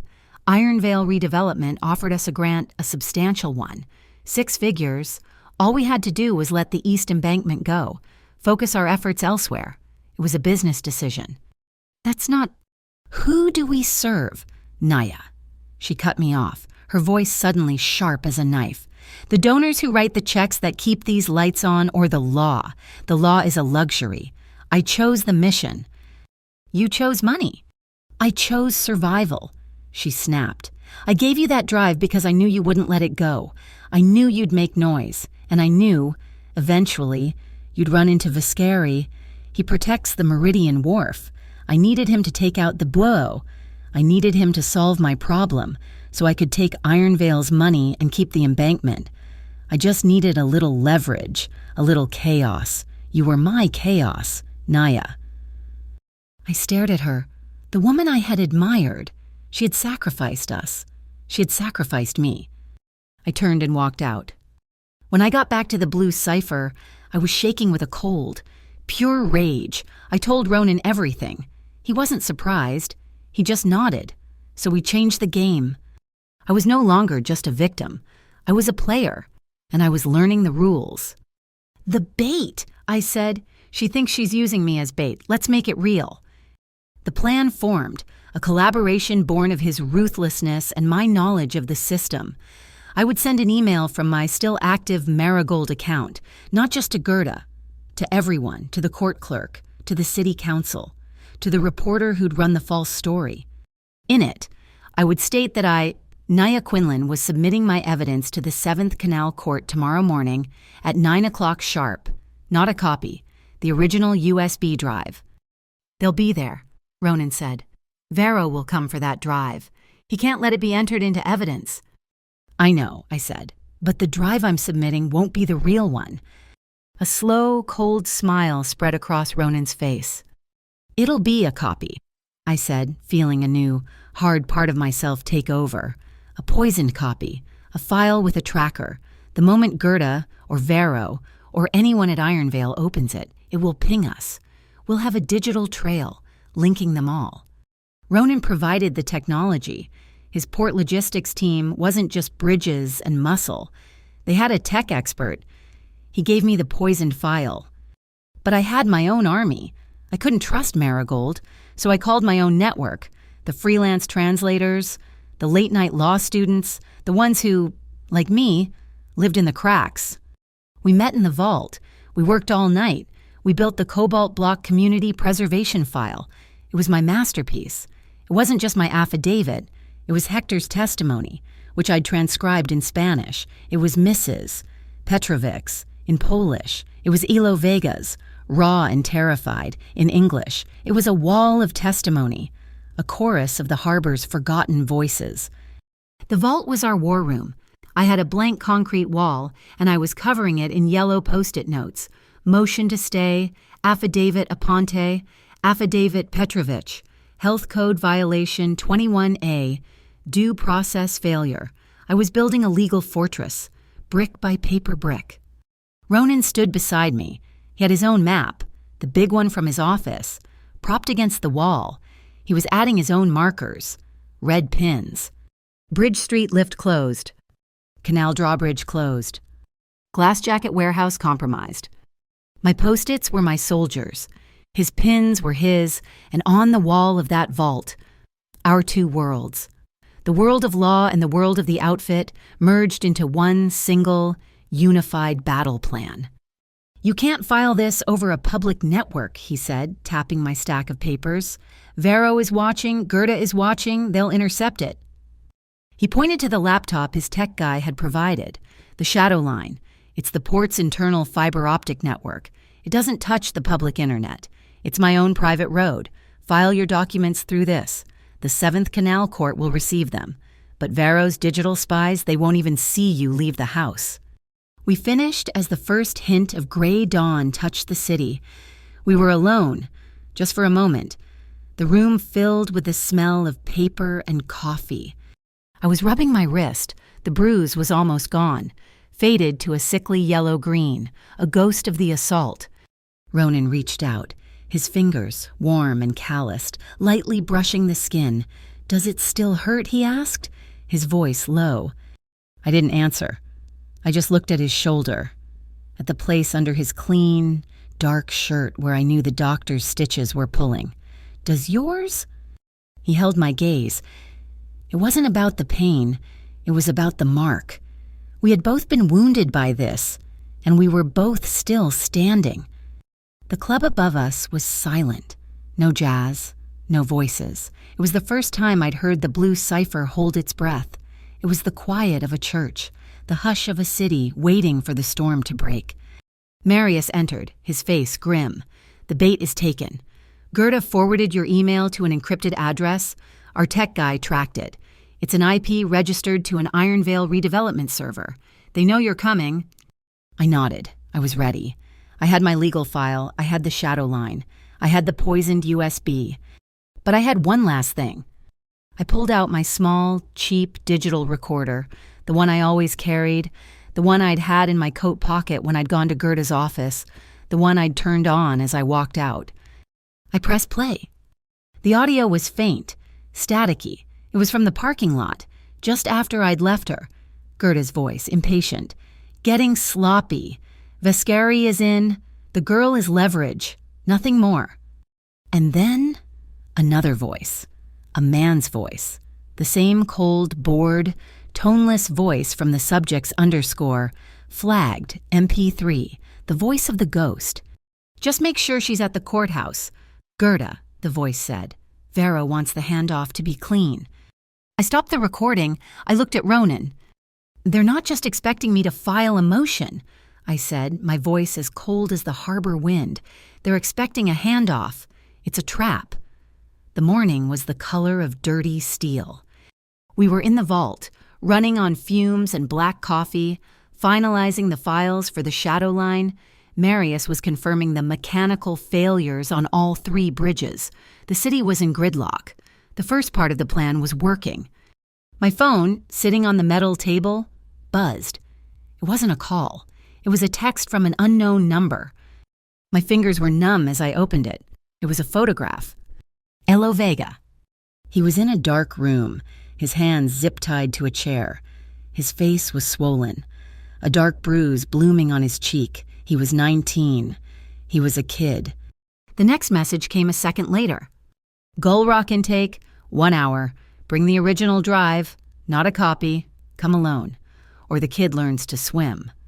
My breath left my body in a single, painful rush. They hadn't waited for the courthouse. They hadn't taken the bait. They had gone for the weakest link. They had gone for Elo. I looked up. Ronan was across the room, on his phone, his back to me. When he was in his element, a general moving his pieces. His plan was about the long game, about systemic victory, about trapping Vero in a web of data and logistics. This was not logistics. This was a life. If I told him, what would he do? He would forbid it. He would see it as the trap it was, or worse. He would agree, and he would send Marius and his men. He would start a war at the Gull Rock intake, and Elo, the 19-year-old kid who worked the fish market, would be the first casualty. He would be the bullet casing left on the floor. Ronan's world was steel. My world was people. I couldn't sacrifice Elo for the chance of winning in court. I couldn't let him become another name on a missing file, another ghost on my recorder. I made the choice. I palmed the original USB drive, the real one, wrapped in its gritty black tape, and slipped it into my pocket. I grabbed the poisoned copy and left it on the table. I need some air. I whispered to Mrs. Petrovich, I'll be back in a bit. I didn't look at Ronan. If I looked at him, he would see it in my eyes. I walked out of the vault, my footsteps silent, my heart a lead weight in my chest. I took a cab. The Gull Rock intake was a skeleton on the edge of the sea, an abandoned water filtration plant from the 1930s. The air was thick with salt and the smell of decay. I walked into the vast, echoing main hall. The only sound was the dripping of water and the cry of gulls. "You came!" a voice echoed from the metal catwalks above. Vero, and he was in a dark tactical vest, flanked by 2 glass jackets. He was smiling. "Elo," I said, my voice flat. "Where is he?" "Business first," Vero said. He descended the rusty stairs, his boots clanging. "The drive, the original.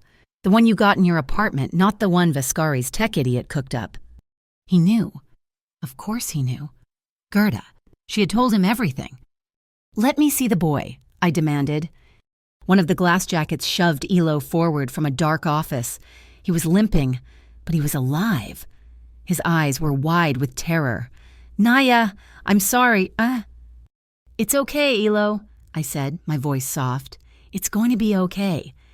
I looked back at Vero. I held up the small black drive. "Here, let him go." Vero laughed, a dry, rasping sound. He snapped his fingers. The glass jacket shoved Elo toward me. The kid stumbled, and I caught him. "Oh, get out of here, Elo," I whispered, pushing him toward the broken main doors. "Run. Don't stop. Run to the blue cipher. Tell them what happened. Go." He ran. I was alone with Vero. He stepped up to me, his smile broadening. He held out his hand.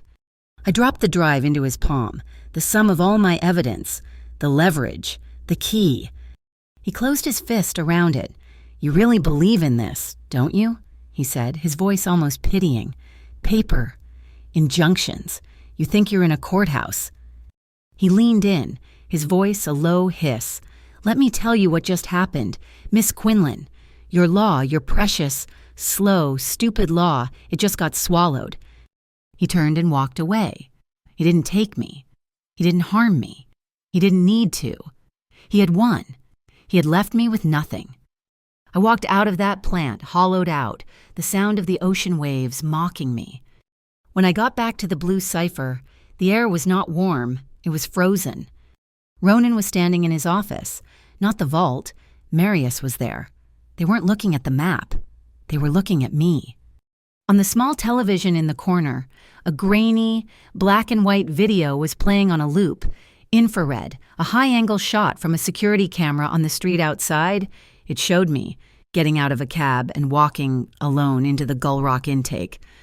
"We lost you after you left the main road," Marius said, his voice a low, furious growl.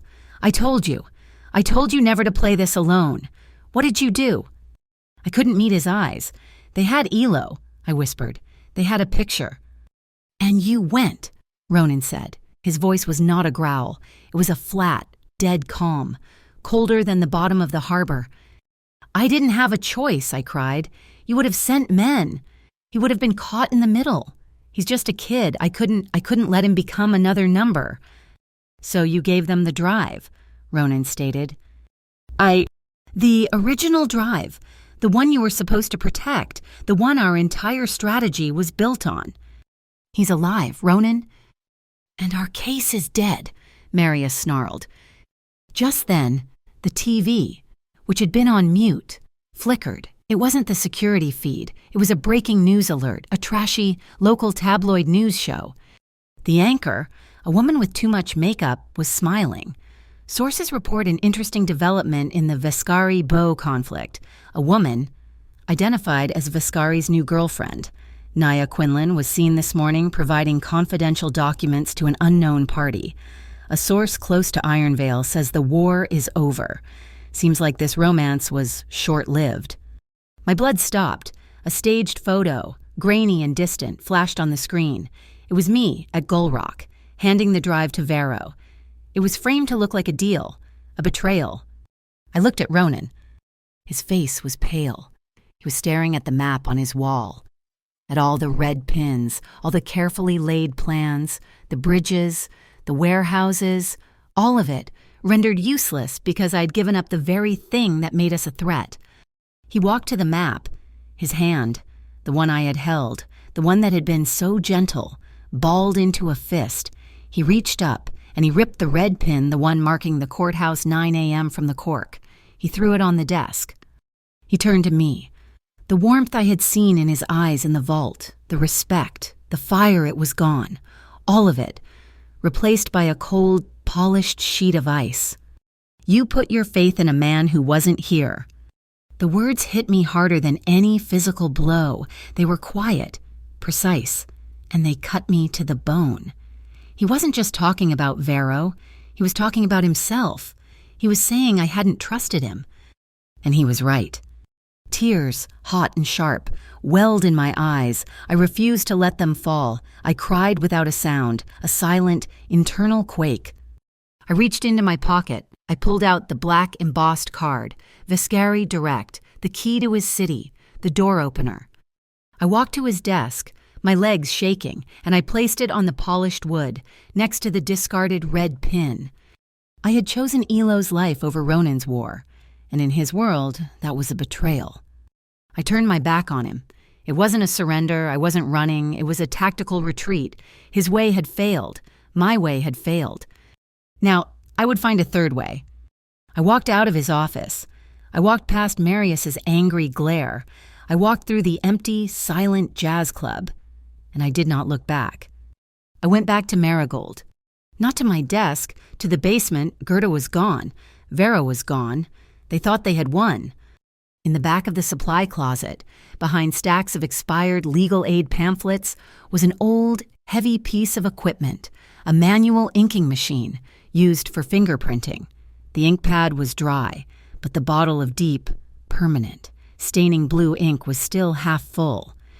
They had my drive, they had my files, but I knew what they were going to do. They were going to use the BUO to seize the cobalt block, and to do that, they needed to plant evidence. They needed to create the crime ring, the news had reported. And to do that, they would need to handle the tenant files. My files, the ones still in the office. I opened the ink bottle. I began to set my trap. A plan born of paper and ink. I called it the Blue Hand. If they were going to touch my clients' lives, they were going to get marked. Across the city, in the blue cipher, Ronan Vascari sat in his silent office. He stared at the black card I had left. Marius entered. "Boss, we have a problem." Ronan didn't look up. "We have many." "No, boss, this..." Marius held out his hand. In his palm was a small, dark object, a button from his own jacket. "The stitching was off," Marius said, his voice tight. "Lena noticed it this morning, after the gala. Said it wasn't her work. I just cut it open." He turned the button over. Embedded in the back, small as a grain of rice, was a high-frequency, short-range microphone. Ronan's eyes, cold and dead, slowly lifted to meet Marius's. It was a look that weighed, that judged, that was heavy as a tombstone. We were on opposite sides of the river now. He thought I was a traitor. He just found a real one. We were both working to save Elo, to save the cobalt block, but we were working against each other, blind and broken. Night fell. The bridges stayed up. The city, cut in two, held its breath. The tide was coming, and it was going to be violent. My hands were stained blue, not a faint smudge, but a deep, permanent, identifying blue. The blue of the ink pad from the Marigold basement, an ink designed to catch criminals. I had spent the last hour in the dark office, not destroying files, but treating them. Every key file in the cabinet, Hector's Mrs., Petrovic's, the cobalt block tenant list, I had carefully dusted the edges with a dry, powdered form of the ink. It was invisible to the naked eye, but the moment Vero's men touched them, their hands would be irrevocably stained. My blue hand trap was set. But it wasn't enough. They had ELO, they had the original drive, and they had a 2-hour head start. My anger had cooled, replaced by a cold, sharp, singular focus. I sat at Gerda's desk, my mind racing. How had she known about the poisoned drive? How had Vero known? The microphone, the bug on Marius. Gerda hadn't just been talking to Vero. She'd been listening to Ronan. She had heard our entire plan. She'd been playing both sides from the beginning. I opened the laptop Ronan's tech had given me, the one connected to the shadow line, the one I had left in the vault. I had grabbed it when I fled. It was my only connection to his world. I opened the tracking program linked to the poisoned USB. It was still dark. Vero hadn't bothered with it. Why would he? He had the original. No, wait. My digital trap, my real trap, the one I just set, I'd linked it. I'd embedded a digital tag, a simple tracker, into the server files at Marigold, the ones Gerda had accessed. I had set an alert. If those files were accessed again by anyone, from any location, it would ping me. I sat in the dark. I waited. For 1 hour? For 2? At 4:17 in the morning, a red dot flashed on the screen. Signal active. Someone was accessing the Marigold client files, my inked files. A new window popped up, an IP address. I ran a trace. My breath stopped. The IP wasn't from a BUO office. It wasn't from Ironvale. The trace pinged back to a cell tower, providing a signal to a single, isolated location, Gull Rock intake. They were still there. They hadn't just used it for the handoff. It was their base. They had ELO, they had the drive, and now they were accessing my files, staining their hands, building their fake case. I had to tell Ronan. But the Viscari direct card was on his desk. My bridge was burned. I looked at my phone. How could I send a message he would believe, a message that only he would understand? In the vault, during the long hours of planning, he and I had stood by the wall map. I had been talking about the files, about the human element. He was talking about logistics. It's all about 2 points. Naya, he'd said, his finger tracing a line. Here, he tapped the cobalt block. And here, he tapped the Meridian Wharf. Hollister, us, 2 people. That's the only line I care about. Later, I'd seen a stenciled mark on an old crate in the vault, H12. He'd seen me looking. Old shipping code, he'd said, his voice quiet. Harbor, Pier 12. My grandfather's first birth. It's a symbol of where we started. Hollister, 2 people, Harbor, Pier 12, H12. I grabbed my coat. I ran out of Marigold, not bothering to lock the door. I ran the 6 blocks to the Gull Rock intake. I didn't go in. I stood across the street, in the shadows, my phone shaking in my hand. I aimed the camera at the rusted, lightless facade. I found what I was looking for. A heavy, steel-plated door, long since sealed, on it, stenciled in faded yellow paint, were the words, Intake Hatch H12. My fingers flew. I took the picture, a single, dark, grainy photo of a rusted door with the symbol H12. I sent it, not to his main number, to the shadow line number, the one that was secure. Then I turned off my phone, took out the battery, and crossed the street. I was going in. Ronan Vescari's world had shattered when he saw the microphone. Marius, his right hand, the betrayal felt like a physical sickness. He'd put his fist through the drywall. But when he'd ripped the button apart, He saw the make. It wasn't Buo. It wasn't police. It was an old military-grade bug, the kind his own father used to use. It wasn't a listening device. It was a tracking device. Marius had just come back from the alley, his face pale. Boss, she left the card.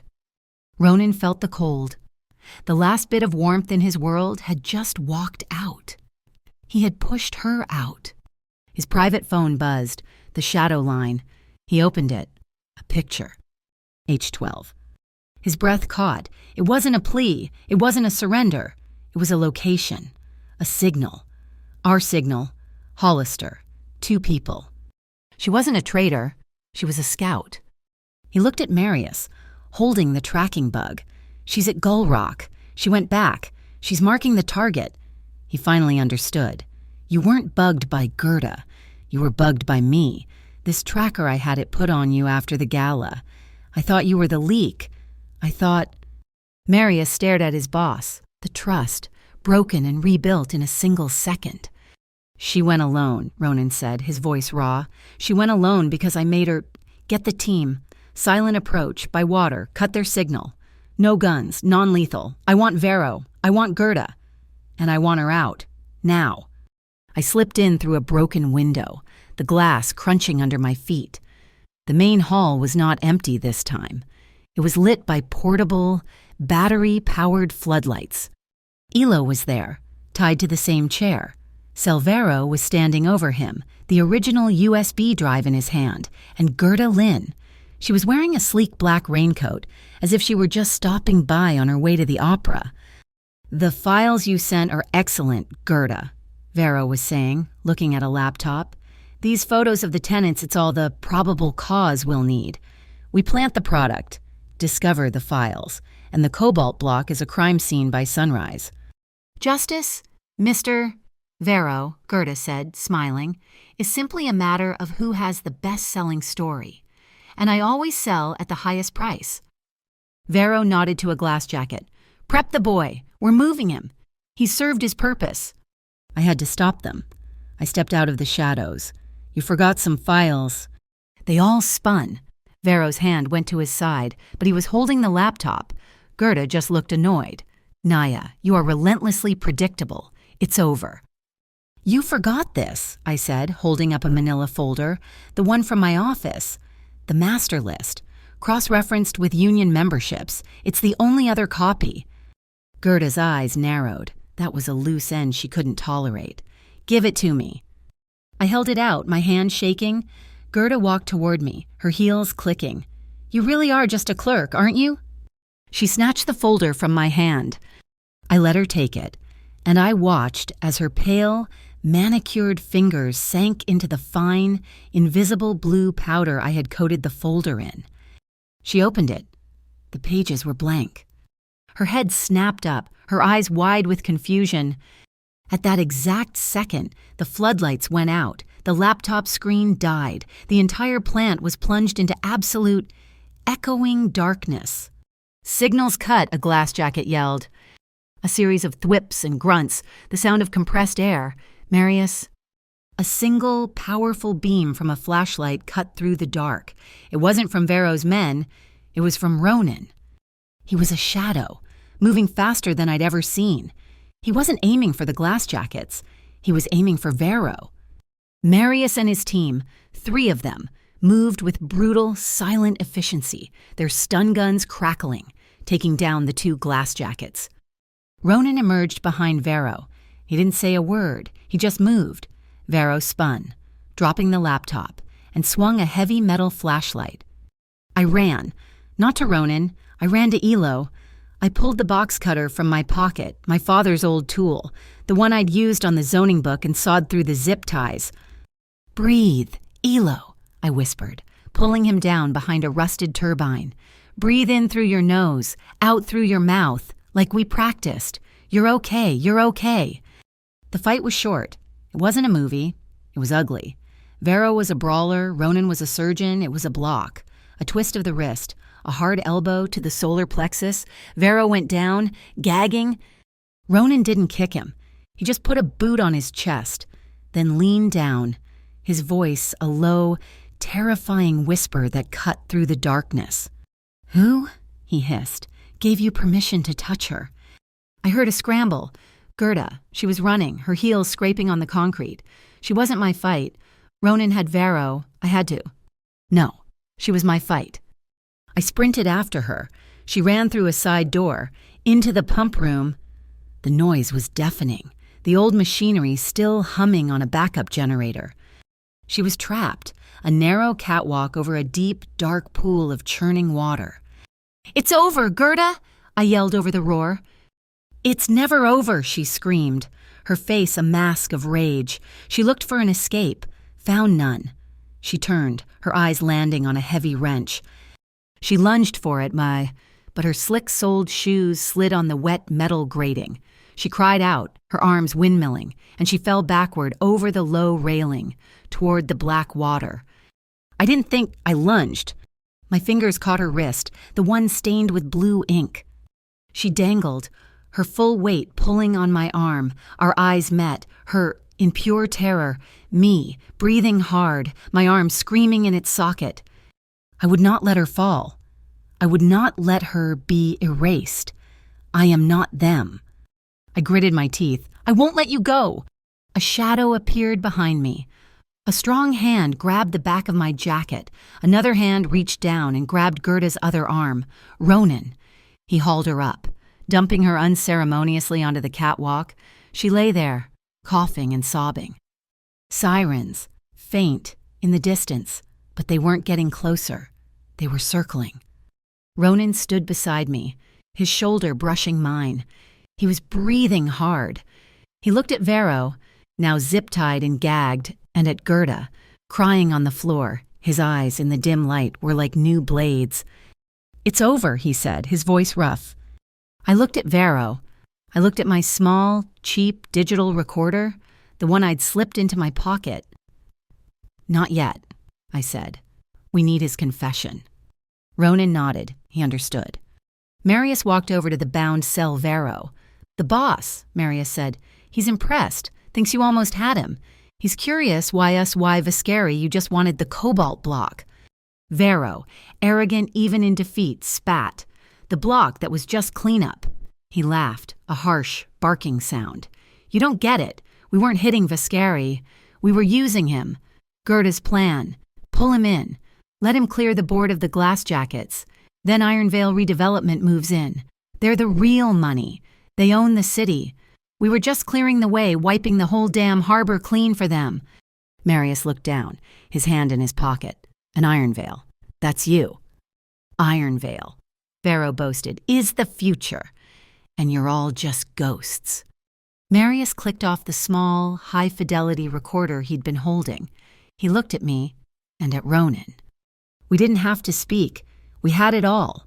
The audio file, the ink-stained hand, the confession. We left Gull Rock Intake as the first, sick, gray light of dawn was breaking over the harbor. We left on a Viscari motor launch, the same ones used for port logistics. Elo was wrapped in 3 wool blankets, his hand shaking as I pressed a hot thermos of tea into it. "You're safe, Elo," I said, my voice finally steady. "It's done." Life was returning to his eyes. We had pulled the city back, just barely, from the edge. Dawn didn't just break over Hollister Harbor, it fractured. It was a cold, gray, unforgiving light that revealed the city's grime. But this dawn was different. It came with a soundtrack. By 6 o'clock in the morning, Vero's confession, the audio file Marius had recorded, had been leaked, not to the major news networks, who would have verified it with the police commissioner and buried it. It was sent to every small, independent blogger, every college radio station, every union newsletter. It went to the people who still listened. Hollister Harbor woke up to a single, burning question: who is the BUO? By 7 o'clock, the gray urban order jackets were gone. They vanished from the streets, from the eviction sites, from the public eye. They melted back into the shadows they came from. By 8 o'clock, the first real newspaper, the Hollister Independent, had run a story Ironvale Redevelopment was not a developer. It was a shell corporation, a front for the Glass Jackets Trust. Its board of directors was a list of ghost names. By 9 o'clock, the hour I was supposed to have been at the courthouse, the city was in an uproar. We were at the Blue Cipher, not in the vault, but in the main club. The lights were up, the amber glow looking strange and weak in the morning sun. The residents of the Cobalt block were gathered, drinking real coffee from thick ceramic mugs. They were quiet, shell-shocked, but they were safe. Marius and his men were coordinating transport, using the community welfare vans to drive them home, not to an eviction, but to their homes.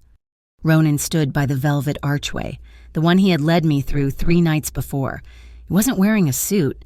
He was in the same dark clothes from the fight, his stitched-up back held impossibly straight.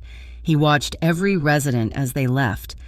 Hector Aponte stopped, looked at Ronan, and just nodded, a deep, respectful nod from one harbor man to another. Ronan nodded back. Mrs. Petrovich paused, adjusted her headscarf, and said, "God bless you, Mr. Vescari." He just inclined his head. "Stay safe, Mrs. Petrovich." When Elo Vega walked past, he stopped in front of me. The bruise on his cheek was dark. He looked at me, his eyes full of a 19-year-old's terror, but also a new, hard-won understanding. "Thank you, Naya, for coming back." "You're safe now. Elo," I said, my hand instinctively going to his shoulder, "go home." The television above the bar was on. A reporter was standing in front of the Marigold Legal Center, and they were bringing out Gerda Lynn. She was in handcuffs, but the camera, in a moment of perfect, accidental justice, zoomed in on her hands as the police guided her into the car. "Details are scarce," the reporter was saying, "but sources say Miss Lynn is connected to the Iron Veil Shell Corporation.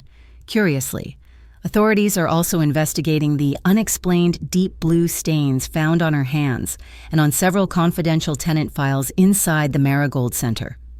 Gerda looked up, her face a mask of cold fury, and saw the camera.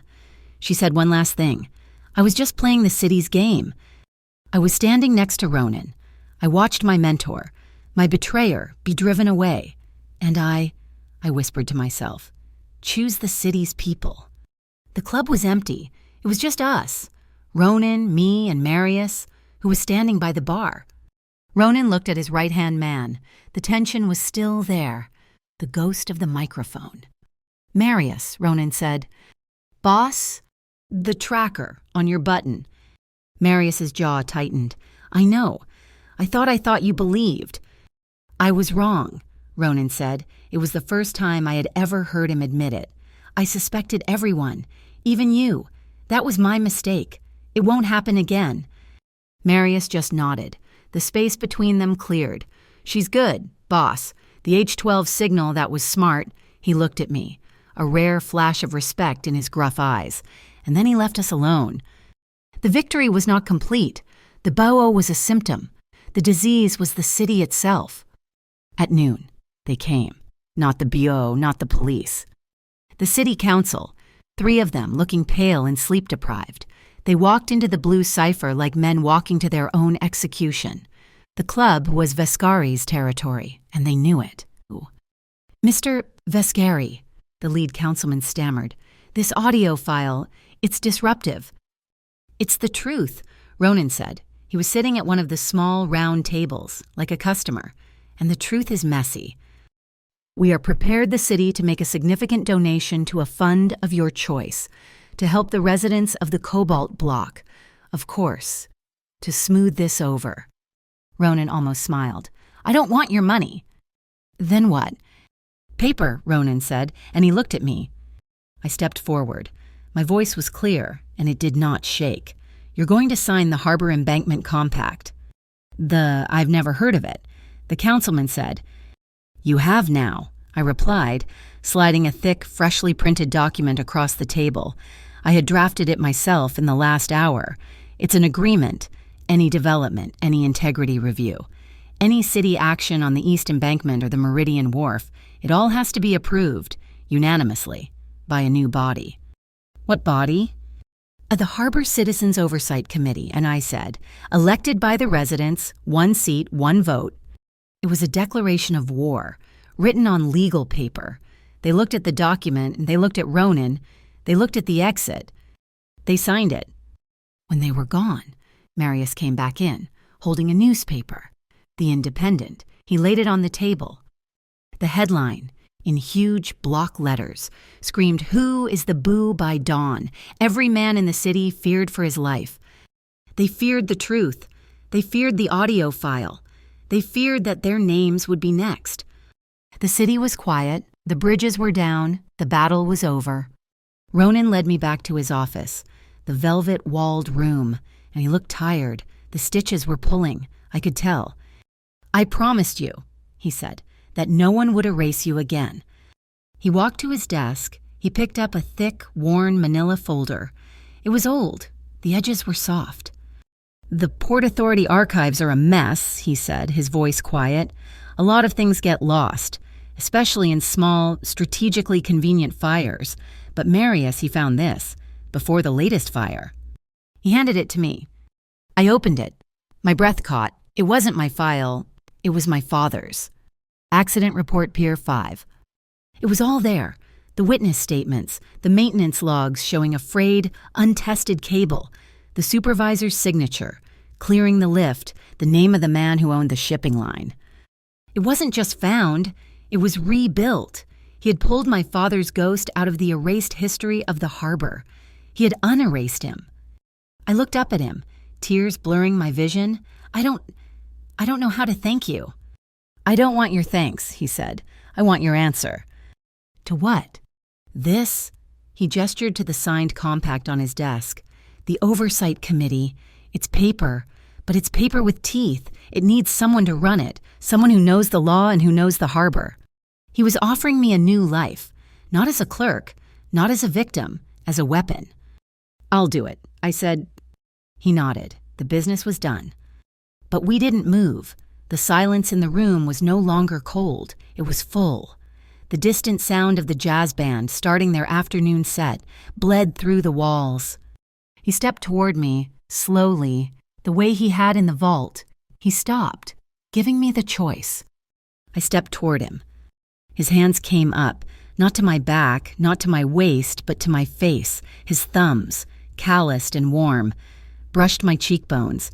He was looking at me like he was memorizing me. I rested my forehead against his, just as we had in the vault. Our breath mingled. "That question," he whispered, his voice rough, "the one I asked you on the stairs. Who did this to you?" I breathed. "I'm going to be asking that question for the rest of my life. Naya." I pulled back just enough to see his eyes. They were dark, and they were full of a fire that was just for me. "And I whispered, "will answer it, long before anyone gets the chance to try." He kissed me. It wasn't the gratitude of the vault or the desperation of the belfry. It was a contract. It was a vow. It was a long, slow, deep kiss that tasted like forever. His arm circled my back, pulling me tight, his hand possessive and sure. He was mine, and I was his. And the city would have to learn to deal with us. Outside, the early evening rain began to fall, washing the streets clean. On the balconies of the Cobalt block, someone misses. Petrovich, I knew, had hung a string of small, red paper lanterns, a sign of peace, a sign that the house was safe. Iron Vale redevelopment dissolved like sugar in the rain. Vero and Gerda disappeared into the legal system, their names becoming just another file. The glass jackets, their leadership cut off, scattered to the outer berths. The city, our city, was still the city. It was still dark, and it was still dangerous. But now, it had a new set of rules. We walked up to the roof of the Blue Cipher, the place where Marius had first set up his watch. The rain had stopped. The sun was setting, a brilliant, bloody slash of gold and orange over the Meridian Wharf. The title from the newspaper echoed in my head, "Who did this to you?" It wasn't just a question anymore. It was a promise. It was the sound of a trigger being pulled. It was the sound of a gavel falling. It was the sound of Hollister Harbor finally finding a justice that had both a heart and teeth. Thank you so much for listening to this story. Where in the world are you tuning in from? I'd love to hear your thoughts, so please drop a comment below and let's share our reactions. And if you enjoyed this, please subscribe to my channel, Mafia Boss Stories.